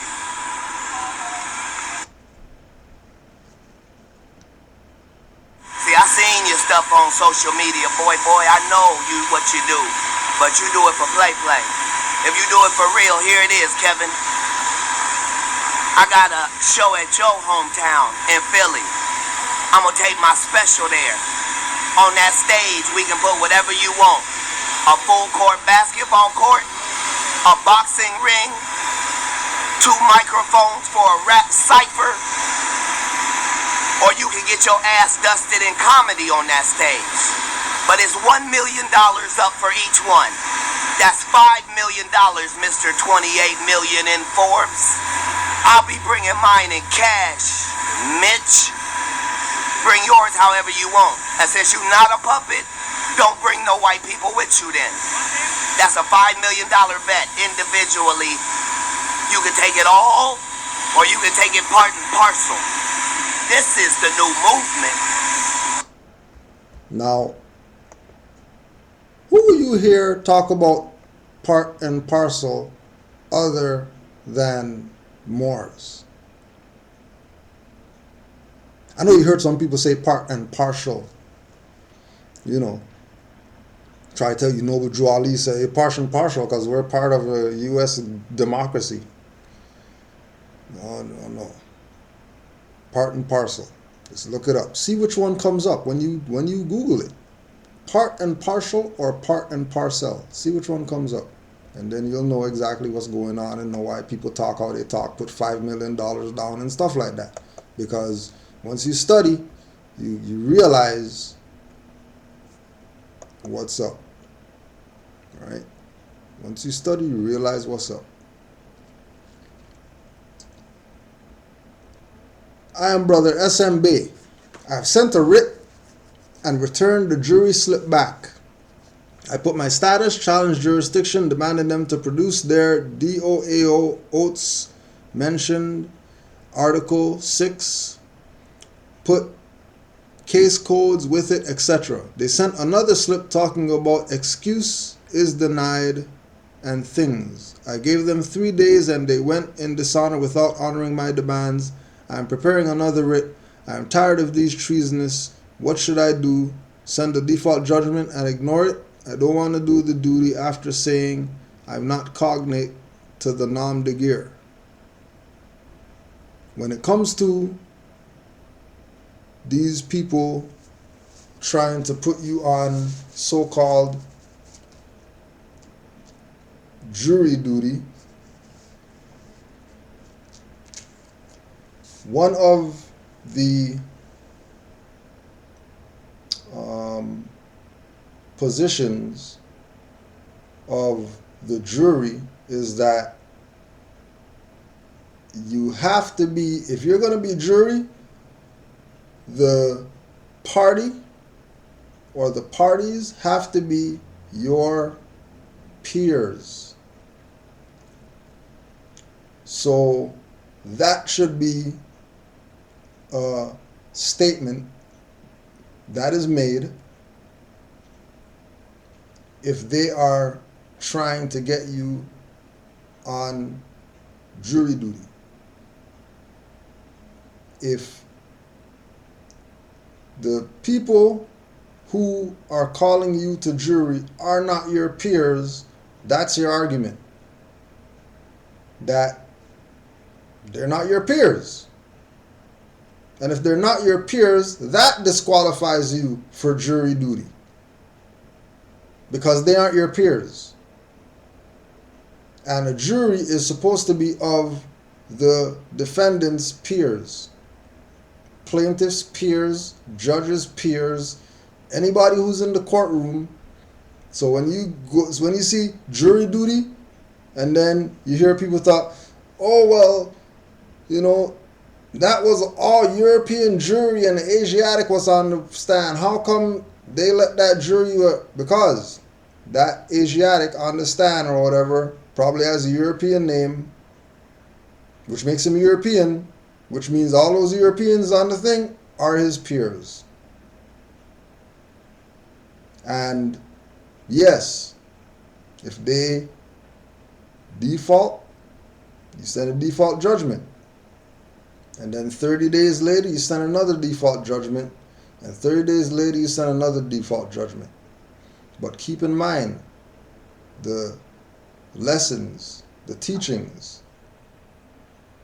If you got called to jury duty and you're proclaiming your free national name because you got called to jury duty, then, it could be a law, because all old business, keep as it is, and all new business, doing your free national name. If you're not familiar with Zodiac Constitution, go get that, read that, because you're not supposed to be using this information to get out of any obligations that you have. That's not what this information is for. This information is to redeem people who fell from the constitutional fold of government. If you're proclaimed and they're calling you to jury duty, somebody didn't get put on notice that you corrected your status, which again comes back to that same stuff that we were talking about earlier, that individuals warp speeding with this information. And then when they hit a pebble, now they're calling all these people, they're trying to find out what to do next, how to do this, how to do that. This is a divine and national movement. Everything that is done has to be done from a divine perspective first. And when you exercise things and they don't work, or it doesn't go the way that you thought it should go, because, well, the website said this, and then I talked to this guy, he said that, and then you go back to the lessons again. The man knows not by being told. Man must be what he knows. And if you don't know, then you can't be. And again, ain't nothing personal, but for example, there was a Moor that had same situation, jury duty. I don't want to do this. I'm not whatever. You know what I mean? Why do I have to whatever? Well, hey, if you don't do jury duty, we're going to come get you. This is some BS or whatever. Ended up going to jury duty and learned more doing the jury duty, because, figured, well, if I'm here, I might as well take advantage of why Allah is putting me through this jury duty. Ended up going to the jury duty and learning, getting things solidified in his mind by going through the jury duty, that he was able to take stuff that he learned from the jury duty and apply that to a case that he had and got off the case. Because of the stuff he learned in the jury duty, that he didn't want to do the jury duty because he's Moor and, they don't have jurisdiction over me and whatever like that. Ended up going to the jury duty and learning something. So some things, don't look at everything as an attack, because this is divine and national. So you can get hit when you say, I'm not Negro, black, colored, I'm Moorish American. You can get hit anyhow, any way, any shape, any form. Another example, right? I'm Grand Sheik, right? I'm Grand Sheik of Moor Science Temple of America, right? So, it's a pattern. Every morning, get the newspaper, just skim through the newspaper, see what's going on, check the horoscopes, blah, blah, blah, whatever, right? So Moore hit me up, yo, you seen the paper today? Like, yeah, seen the paper today. You really see the paper today? Yeah, seen the paper today. Page 3? Yeah, page 3. Saw the article about, yeah, I saw the article about the stuff. What the more was bringing my attention to, that I had to go back and check. There's an article about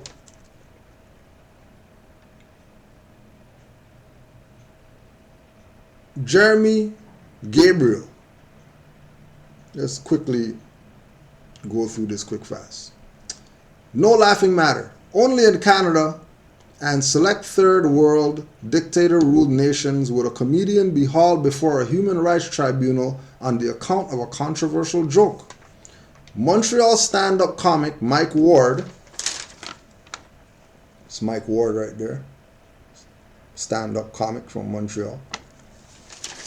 Mike Ward was forced to testify in front of Quebec's tribunal after complaints were submitted about a show he performed back in 2012. His grand crime? Ward made fun of another man who has a facial disfigurement. The butt of Ward's joke, Jeremy Gabriel, became well known after he was flown to Rome to sing for the Pope. He has a genetic disorder called Treacher-Collins syndrome. At the show, Ward said he commended Gabriel for his newfound fame. Then he joked that, but now, 5 years later, and he's still not dead. Me, I defended him like an idiot, and he won't die. Gabriel claims the jokes led to a loss of self-confidence and to him being bullied at school.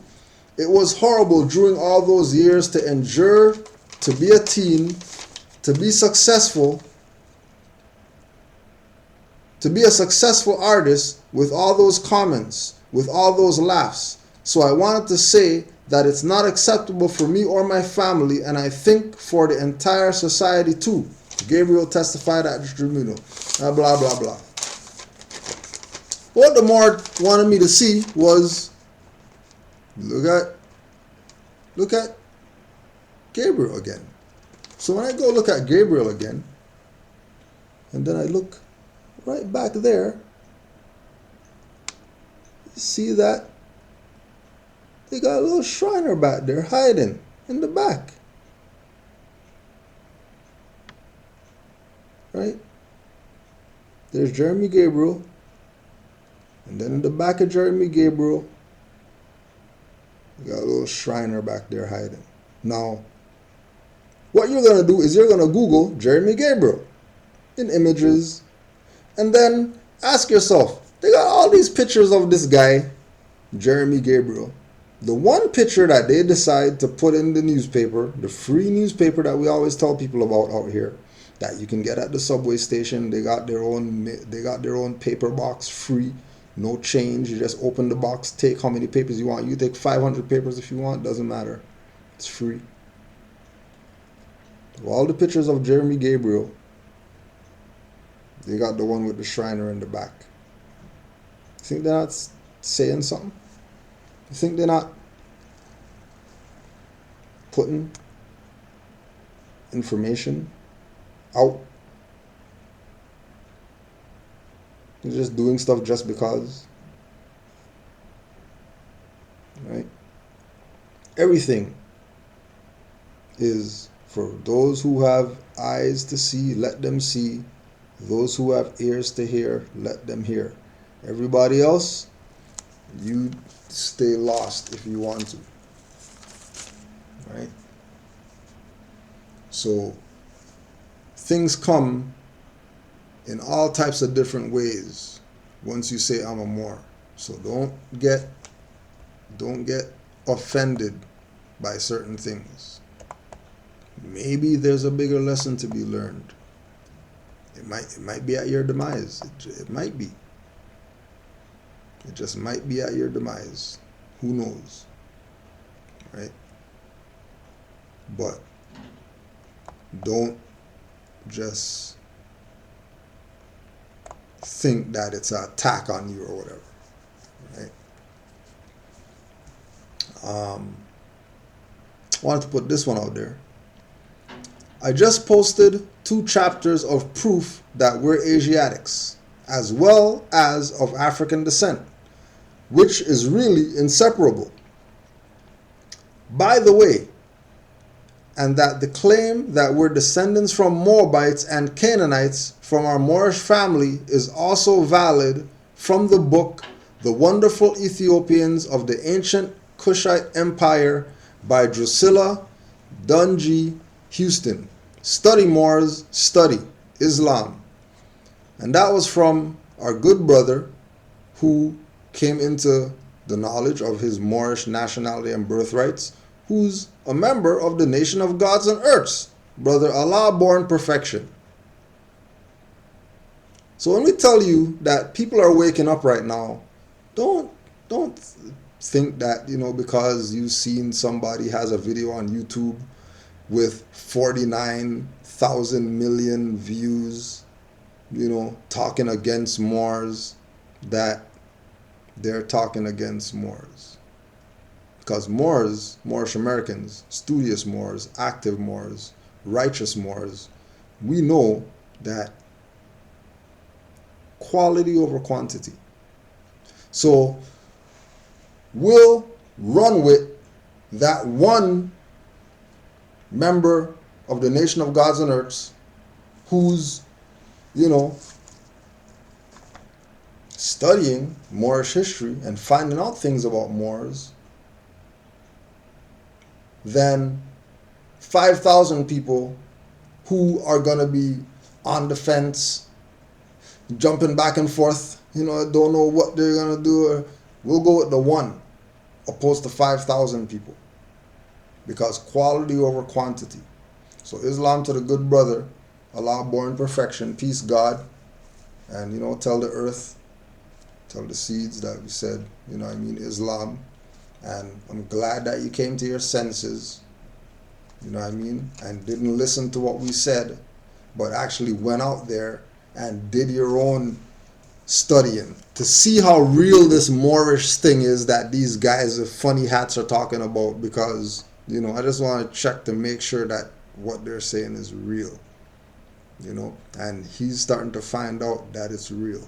And again, he's Nation of Gods and Earths, right?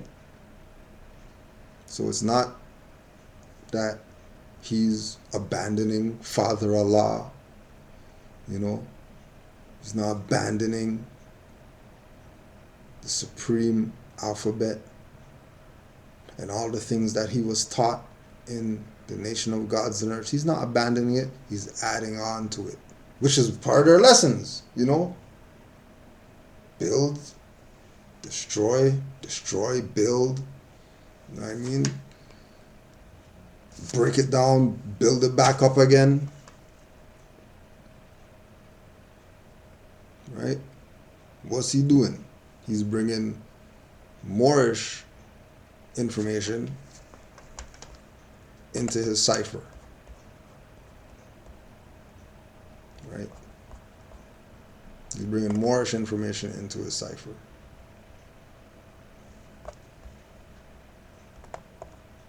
Because it's only natural. Like, why not? Right? Why not? Okay. Islam. I was curious to know about a situation in the Preston Cherrybrook area of Nova Scotia, Canada, where some of the so-called black refugees who were quote-unquote granted land there in 1816 by the British have found out that they do not have titles to the land after being there 200 years. While they appear to be getting quote-unquote legal advice to rectify the situation, my questions on a basic level are: 1. Is proclaiming a nationality and allodial title the most logical and possible option? Yes, it is. Why? 1, because they're listed as black, and 2, they're listed as refugees. By being listed as black refugees, they can't have a title to anything because black and refugees are slaves and slaves can't own property. So it was really a trick that these people were put under by the British in order to steal their stuff. That was really theirs, because Preston, Cherrybrook, all these places in Nova Scotia that these so-called black people say that, yeah, this is our stuff or whatever like that, those people tell you that, yeah, they're descendants of Maroons. And then when you say descendants of Maroons, and then you go to Jamaica, they got somewhere in Jamaica called Westmoreland. And then this is the West. And then Maroons are Moors. And then Moor means land. So why are they calling themselves black refugees if they're Maroons? Played out of their stuff. So yes, proclaiming a nationality and having a lodial title, Elbe, Ali, etc., is the most logical option for them to get their stuff back, especially after they've been there 200 years. Because it's a fact that they're Aboriginal and Indigenous people. It's a fact that they were on that land before some Europeans had any type of claim to that land. 2, can the people be granted the title, pay taxes, and not have issues in the future regarding the matter? Well, if the people, black refugees, proclaim their nationality, grant themselves the title, they can come together as a body politic and have a more superior claim than the people who are claiming that they have a claim.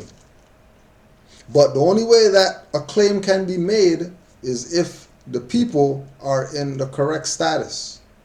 And just like we told people from before, that if you are playing this game of, now I'm a Moor so we can get out of something, your stuff's probably not going to work, because this is divine and national movement.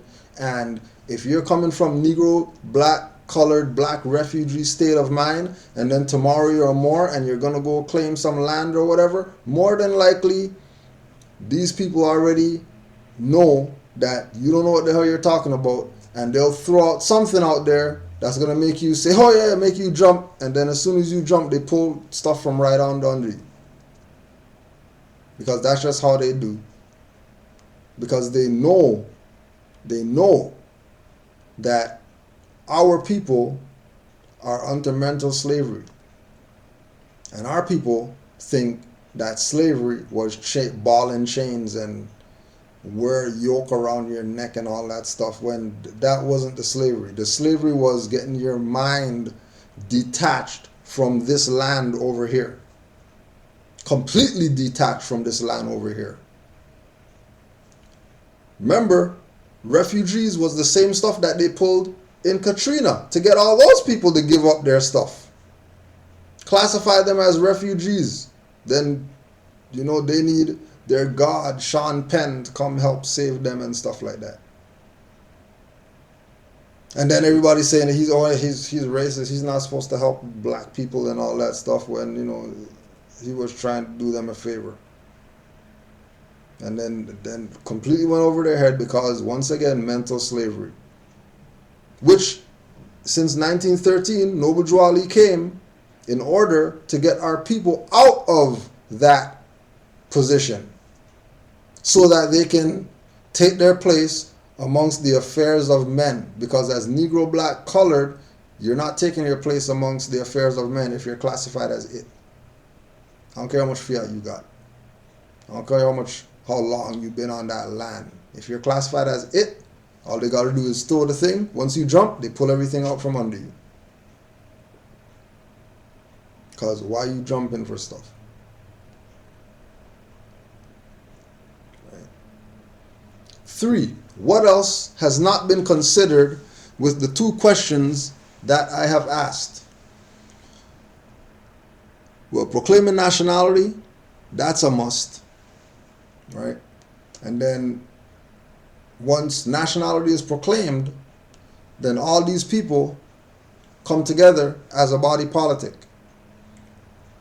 Something that should be considered that wasn't considered in the 2 questions is UN declarations of indigenous peoples, where the UN declarations state that indigenous peoples have the right to access to their lands. But remember, the people have to be indigenous in order to make the claim.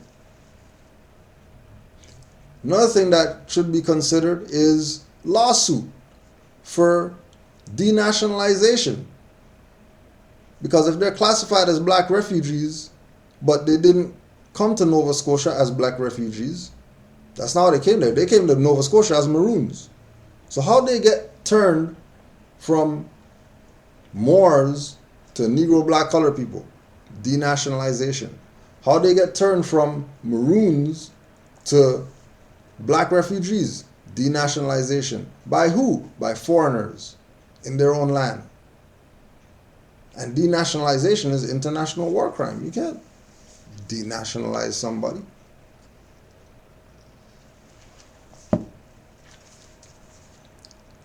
But then again, if Noble Drew Ali came 1913, which is later than 200 years ago, and told these people that you're not Negro, black, colored, and they said, we're not listening to that. We're going to listen to these black leaders over here, these black church guys, these black Muslim guys, these black Egyptologists, whoever. I'm going to go listen to them, make you abandon your own stuff. Then it's not denationalization. You abandon your own stuff. But, you know, if you abandon it, unfortunately, in law, once you abandon, there's no possibility of you ever claiming that back ever again. Which is why we're in the situation that we're in. Which is why they put these so-called fake leaders out there.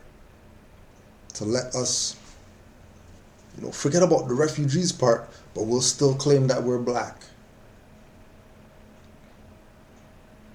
And like Brother Sheldon L. said, European told them, well, we stopped calling you Moors because you guys started calling yourself black.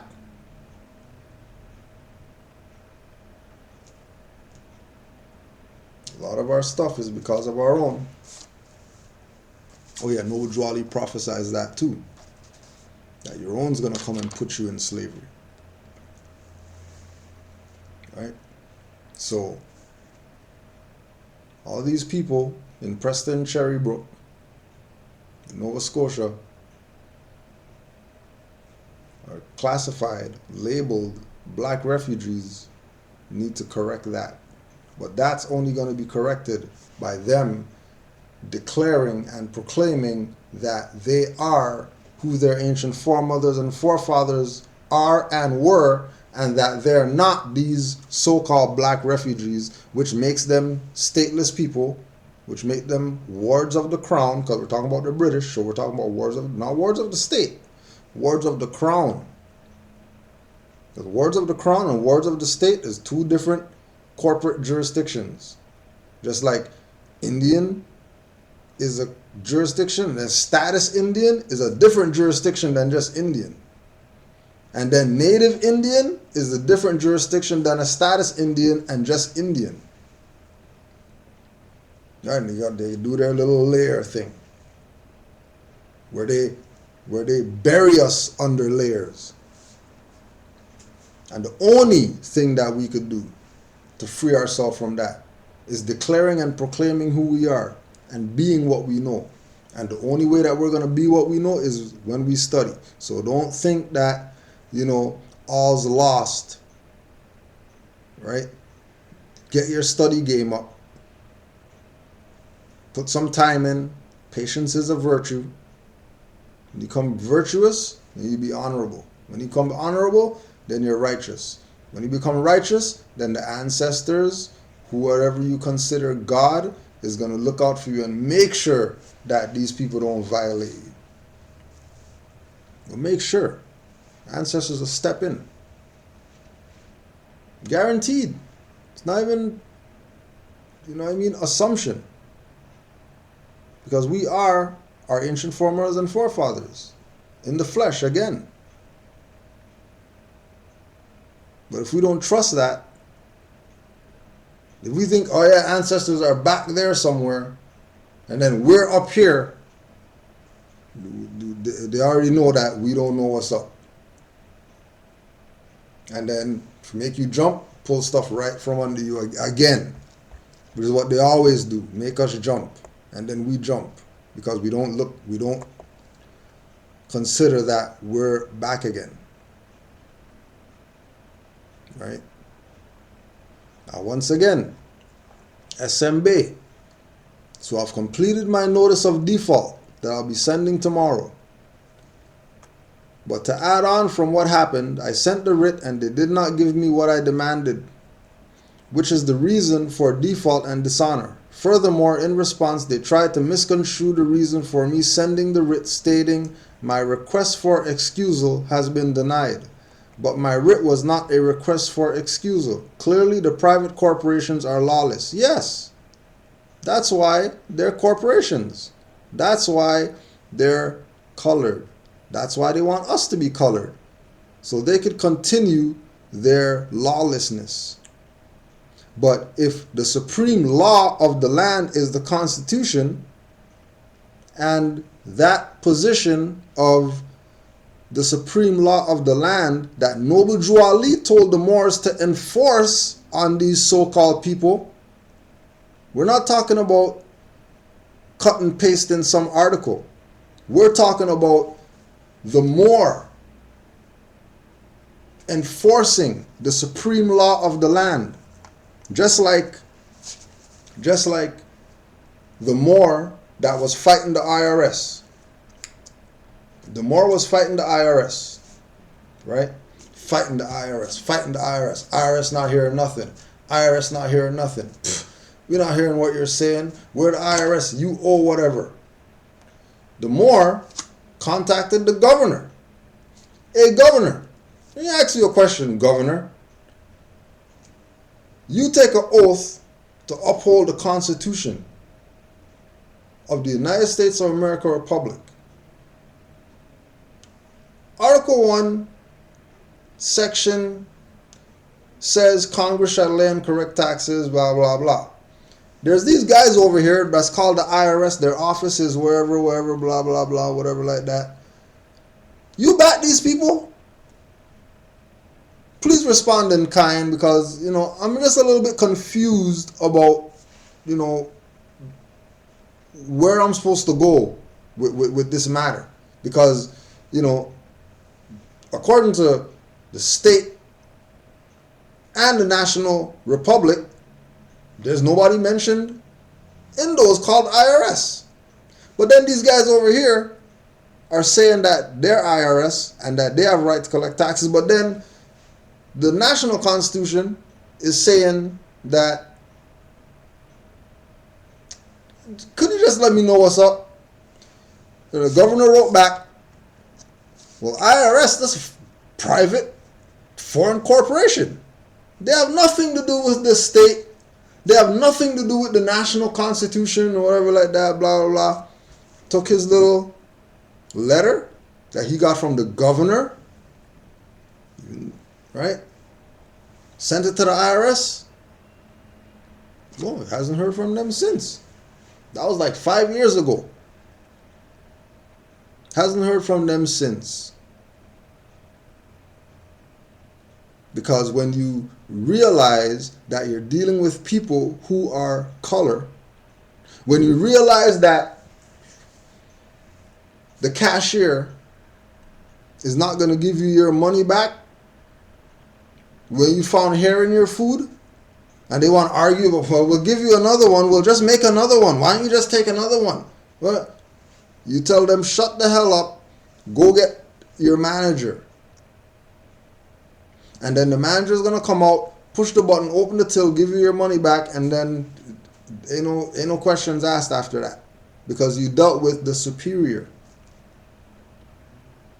So these lawless activities on another level, these lawless activities are happening because Moors haven't done, not us, I mean, we're born into this corruption that we're experiencing. Moors prior to us haven't done their job. Unfortunately, Moors haven't done their job, right? And because Moors haven't done their job, the lawless actions of the colored corporate jurisdictions posing as governments, they've gotten lax, they've gotten comfy in their colorable position. And no matter what anybody says, what status they got, what's on their writs, whether they sent writs, sealed, signed, delivered,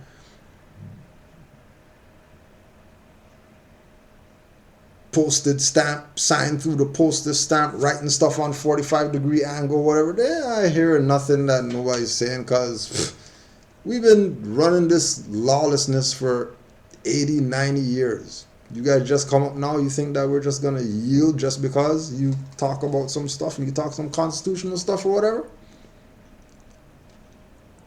And this is where the battle comes in. Right? And again, like we said, that Moor that had jury duty, that was fighting these people, they not hearing nothing that he said. He said, okay, fine, let me just go to the jury duty then, because I'm not about to get kidnapped for some goddamn jury duty. And ended up learning from the jury duty. That he learned so much from doing the jury duty that he took the stuff that he learned in the jury duty and then applied it to a case that he had and beat the case. Because of what he learned in the jury duty that he didn't want nothing to do with, because these guys are fraud and they're lawless and whatever. So, Allah blesses us in many different ways. I mean, and sometimes we have to humble ourselves. Sometimes you have to accept that there's probably something else that I'm supposed to get from this. If it's that much of a battle, if you crossed your T's and dotted your I's and they're still battling you, then, you know what I mean? Right? And then another thing that Moors don't do, which is, also a violation on Moors' part, is that every Tuesday at 9:30 there's this blog talk show on MHHS, Eyes Wide Open, where there's a call-in number that, they open the lines up and request people call in. There's times where Moors just calling in to say, peace, Islam, Moors, thanks for doing such good work, or whatever like that. And Moors got issues that they're dealing with and they're not calling in.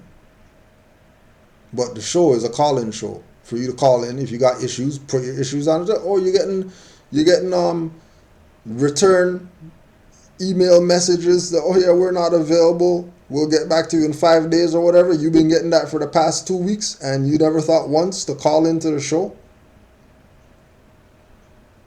and find out what's up. Your number is going to show up when they call, so you can't, it's not like we could pretend like we don't know who's calling. Matter of fact, in order for you to get on the line, we say your number. Hey, number 557-883. You're live on the air. We know the last 4 digits too. So use what you got. You know what I mean? Like, you could have been called in on this thing. And I'm pretty sure between Mizraim L, Anita L, and Rasmarai Bey, I'm pretty sure you would have gotten something to use to get out of that damn jury duty stuff that you're dealing with right now. Right? Because, again, everybody has their battles. And based on what I've experienced, I mean, not getting called to no jury, I mean, I'm going based on what you're saying. Somebody challenges, you send writ of discovery, challenge them on their position. If they're not hearing nothing, send a default. They still not hearing nothing, send another default. They don't hear nothing, send another default, and that's that. You know what I mean? Case closed because they defaulted. Acquiescence. Silence is acquiescence. But maybe there's, some other stuff that you could do. You know what I mean? Try Google rvbaypublications.com jury duty. Maybe something's gonna come up on the site. Maybe they have a 5 lines on the site. You know what I mean? Keywords. Because keywords work.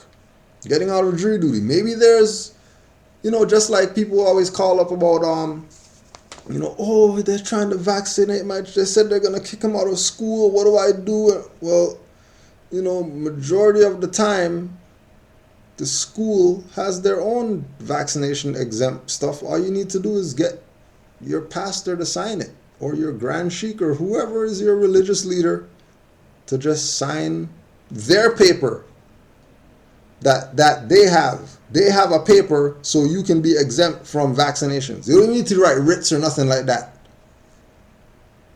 The people have their own paper that you just take that to your head of whatever. They sign, religious reasons you can't get vaccination, bam, bam, send that in, and then, hey, no vaccination, and that's that. You go about your business. There might be something like that for jury duty. I don't know. I never dealt with it, so I don't really, you know what I mean? But, utilize what is utilized and we'll put it out there.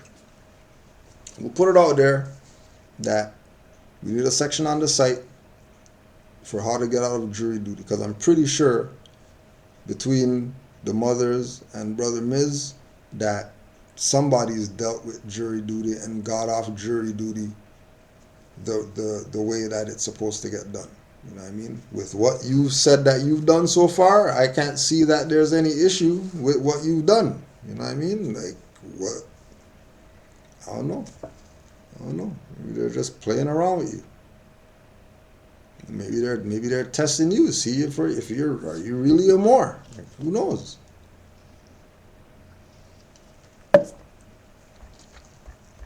Sometimes they do that. Just test you, just to see. Is he real?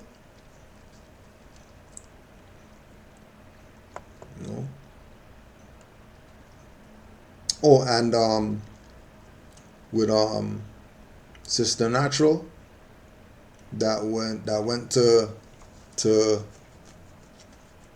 Buddhist temple. It's CHSI-LAI Temple in Hacienda Heights. That's the name of the Buddhist temple where the Moors were teaching at. All right? If you just want to check that out, if you're out there, California, Los Angeles, HSI-LAI Temple.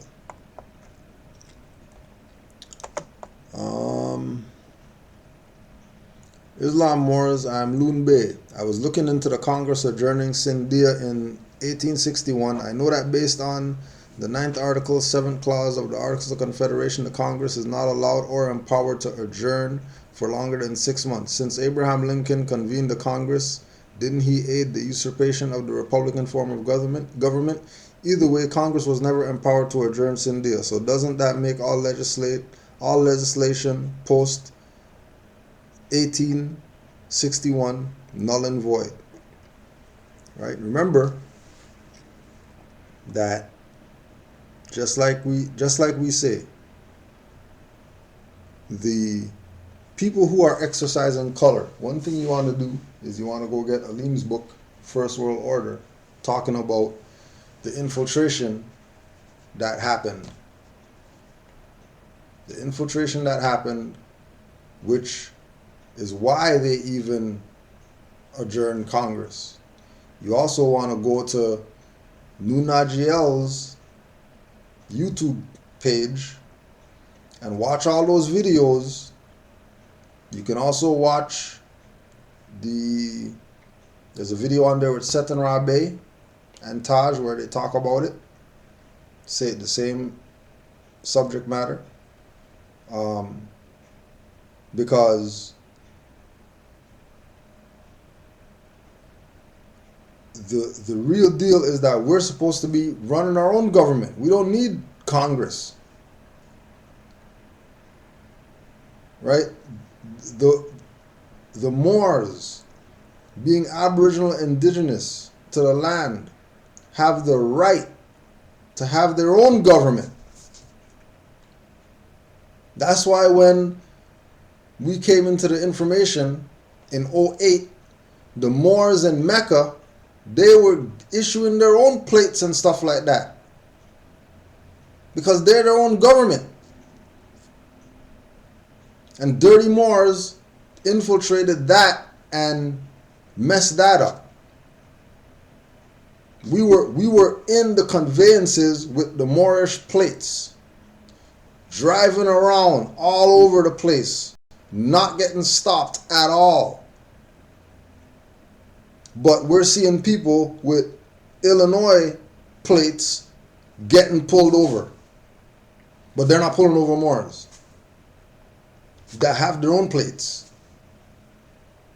But then again, when you think about it, that's Mecca. Noble Drew Ali was there, so they can't even try to deny Moors in Chicago.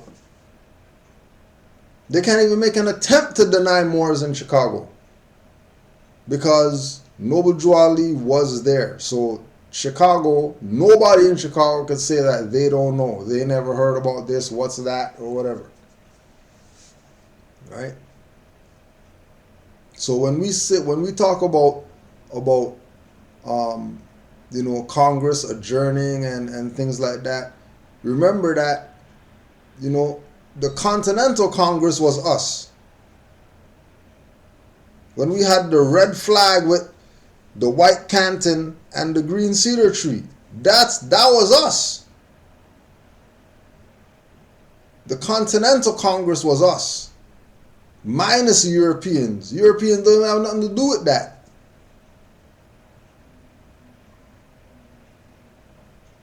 Right? So we, and then if we go even further back, the law of the Great Peace and all that stuff, which was proven that this was our government. Ben Bay laying out Washington D.C. Why they go to him? Why is he laying out Washington D.C.? Right? Why none of the black, quote unquote, black inventors get lynched? How come nobody's lynching them? I thought slaves not supposed to learn their culture and stuff like that. Slaves not supposed to be inventing stuff and all that. Why right? And Noble Drew Ali came, set things in order. And then when you fast forward after Noble Drew Ali, you have individuals, CM Bey, Taj Tariq Bey, Great Seal, even when you check the record of even with Grand Sheik Nature in Ashbury Park, all these Moors were exercising as Moorish government at one time. where whatever jurisdiction that they were in knew who they were, knew that they were Moors, knew that they had the right to do certain things, and nobody could touch them. But again, you know what I mean? You get Moors that are dirty, and then they start going over here doing stuff, muddy the waters, and now the state's like, well, you know, who's the real Moors? And we know who this individual is, we know who these individuals are, but who are these people over here that are doing this totally opposite stuff than these Moors who's been exercising for the past 30, 40 years? And to the point where they're like, well, hey, you know what I mean? We're gonna attack everybody then, even the good Moors who were doing things the right way. You know, and this is where the cleaning up comes from, where, you know, you got one warehouse of knowledge called rvbaypublications.com trying to put out all the right information in one place so everybody could be on the same mindset. So when the exercise happens, when they go to Canaanland, it's the same paperwork, nationality card that they got in Cali, that they got in Delaware, that they got in Washington, that they got in Philadelphia, that they got in whatever, any jurisdiction. Because you know all the policy enforcers and all those people, they talk to each other, they build with each other, they know amongst themselves what's real. They know who's who and what's what. They're going to make the call. Colorado is going to make the call to Canaanland people, say, yo, we just found this card out here. You guys ever seen this before? Oh yeah, the Moors out here use that, and those guys haven't been arrested yet. We can't even touch those Moors. So more than likely, that individual that you got down there, they're probably legit. Leave them alone. All right, cool, no problem. We're just checking. That's where it's supposed to be at. For the Moors that are active, studious, righteous, doing things according to what the Prophet laid down, it's supposed to run smooth like that. I mean, because everybody knows, except the ones who are supposed to know. Right? And remember that when we say our government, right? We say our government. Noble Ali said, enforce your constitution, your government. What's he referring to? He's not talking about democracy stuff. He's talking about Aboriginal indigenous culture. Moors, you are from Missouri. I just got to show you. Moors, you've been up and down the Mississippi River. Before European came here, you had grapes 4 in the hand and stuff like that. What are you talking about? Our government. Us exercising for ourselves. Self-governance, self-autonomy. Which is where it's supposed to be. More supposed to be issuing so-called licenses to Moors. You're not supposed to go to no state to get that stuff. You're not supposed to go state to get plates and all that. You're not supposed to go some department of whatever to get plates for yourself. That's supposed to be stuff that you make for yourself. But in order to do that, you have to be in order. You have to be, you know what I mean, living. You have to be the living government. That's why Moors tell Moors, you know what? Go get the other stuff, but reserve your rights. Learn how to live within contracts, so you can still protect yourself if, you know, the get down comes to the get down. Because certain things, the Europeans not going to let you skate by with certain stuff. They're not just going to let you get a pass as an individual. No man is an island.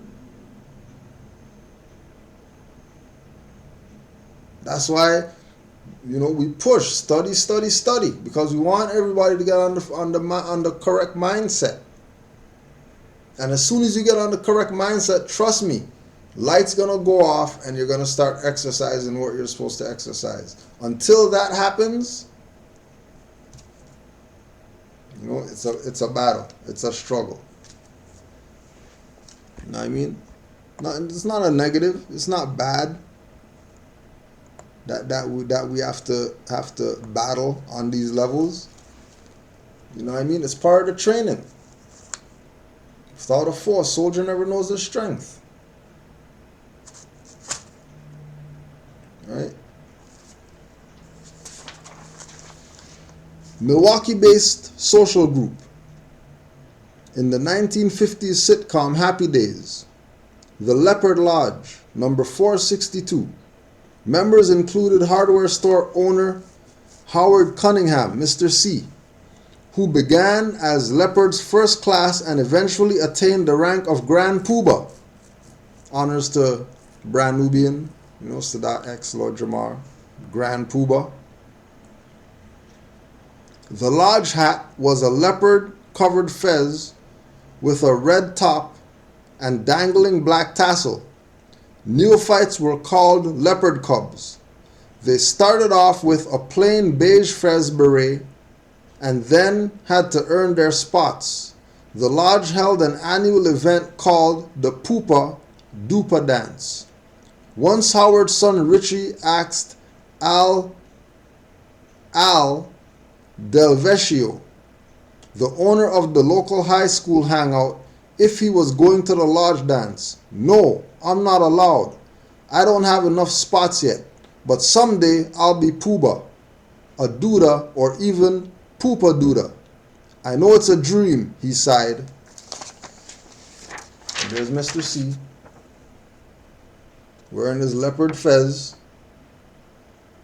Happy Days, Fonz, AA and all that stuff, leather jacket and all that. Letting people know. Letting people know. The leopard fez. Don't forget, go check that picture with Noble Drew Ali when he's in the office and then the flag is upside down and then the stars and stripes is backwards. Leopard fez. Don't forget, go check the record. Carlos Cooks, the Garveyite, head of the African Legion, who told these people by actions through imagery that Garveyites are Moors. And don't forget, every time you see these Europeans wearing your stuff, know that they're mocking you. It's not their stuff. They're mocking you. Right? Royal Order of the Camels on Petticoat Junction. Royal Order of the Camels. Right? Making a mockery of you. Because they know that you don't even know your own stuff. They got camel orders and stuff like that. Playing us. Okay.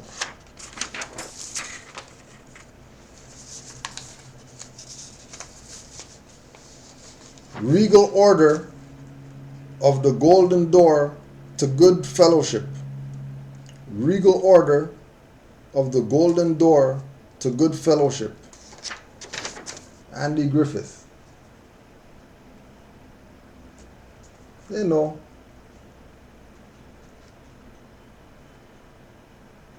They know.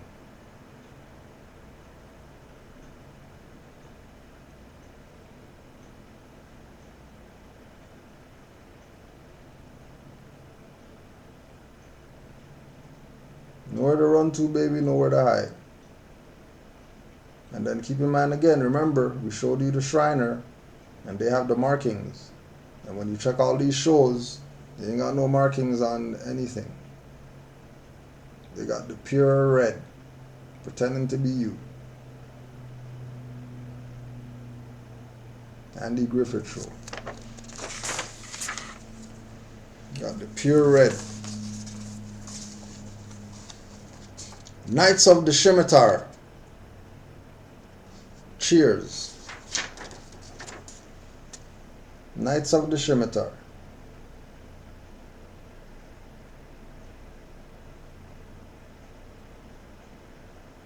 And then, remember in the episode, Fat Boy, the alcoholic, wanted to join, and then he didn't join because they banned drinking. Right? Which goes back to the same thing with Noble Drew Ali telling these Moors, don't be coming to the temple with liquor on your breath and stuff like that. Mocking you and your stuff.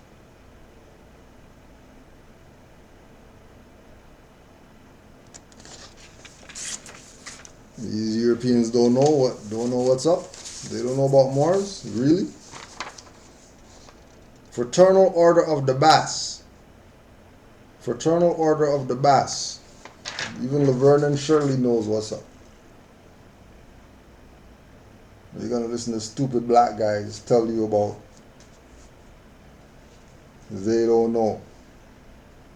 You're not Moors. Moors is some Turkish stuff. Moors is some European stuff.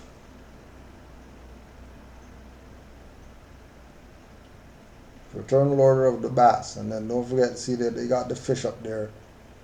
Which you know, during Laverne and Shirley time, this would have been the age of Pisces too.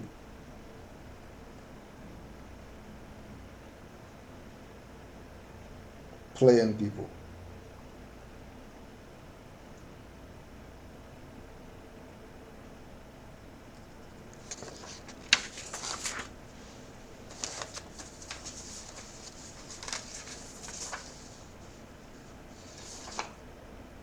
Cobra Lodge, Mama's family.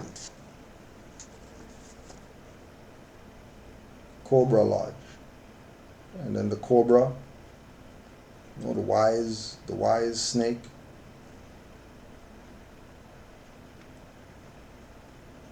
Lakshmi, cobra.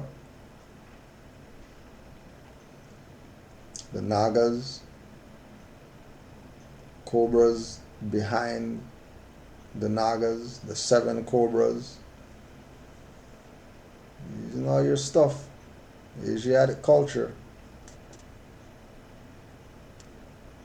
that we don't want. Because we love being Negro, black, colored Africans. And there it is again.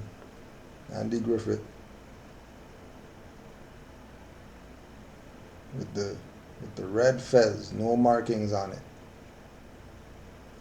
It's not no Shriner stuff. That's Moors. Moorish Americans. Nobles. The Lord Nobles.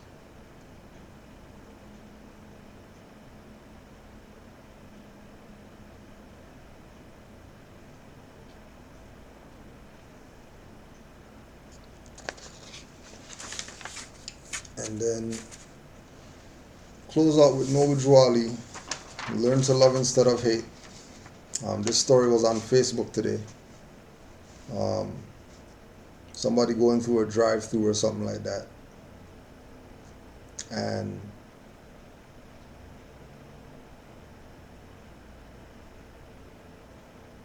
the brother going through the drive-through with his son or something like that. And then the car behind him called them niggers or whatever. So this guy decided to pay for the guy's food behind him. And then told the cashier to write a note on the back of his receipt. And the note was, "We are not niggers. We forgive you. Enjoy your dinner." With a heart on it. Right? Learn to love instead of hate.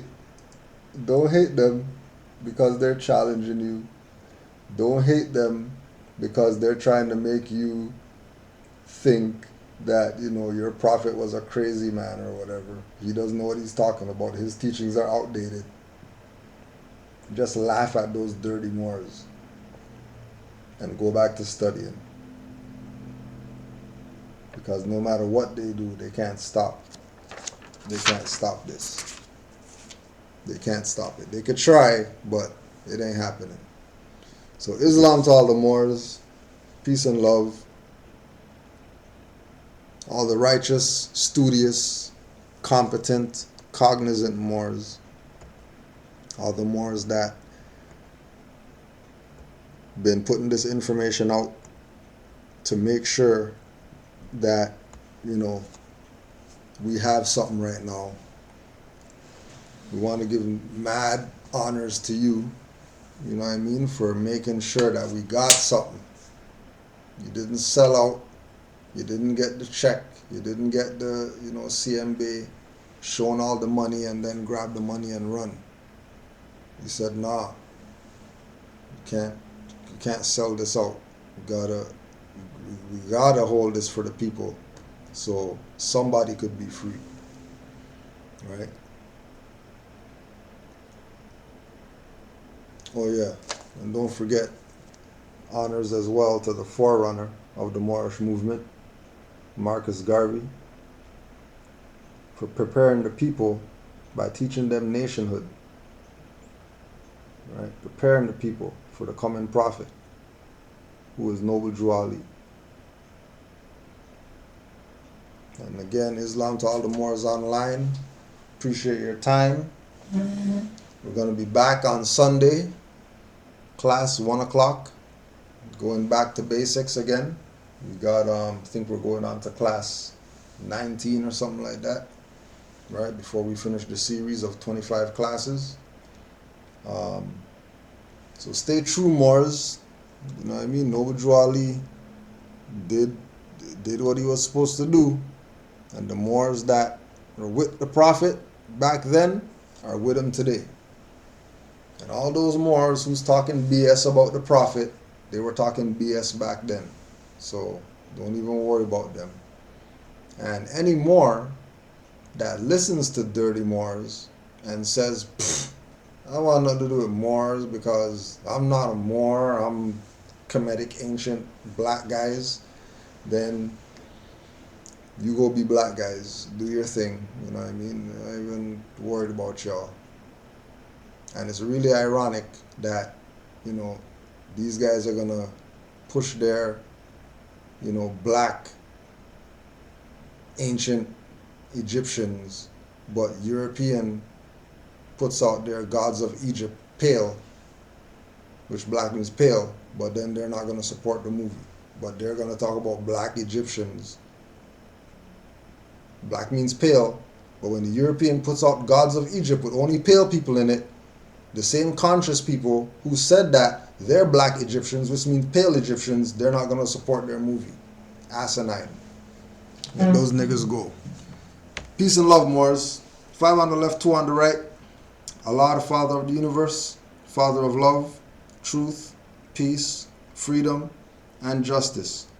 Allah is my protector, my guide, and my salvation by night and by day through his holy prophet, Noble Drew Ali. Islam, peace and hotep. Don't forget, go on to YouTube, pick up the Best of Iron Sheik mix CD or mix MP3. Just go to YouTube converter to MP3, and just download it, you know what I mean, give it out, send it out to people, whatever like that. Do whatever you gotta do. That's the free stuff. Iron Sheik 6 coming. I just got the confirmation of the cover today. Iron Sheik 6 coming soon. And the compilation, Wisdom of the Womb. Don't think that we forgot. The compilation's mixed down. I think the last song got mixed already. Last few songs got mixed. So the compilation's coming soon. Everybody who made a donation, we already told you that you're gonna get your free hit up. So appreciate the donation for helping make that happen, right? Everybody who made your donation, you're gonna get your free copy of the triple disc album, compilation album, Canaanland Moors. All right. Peace and love, Moors. Islam.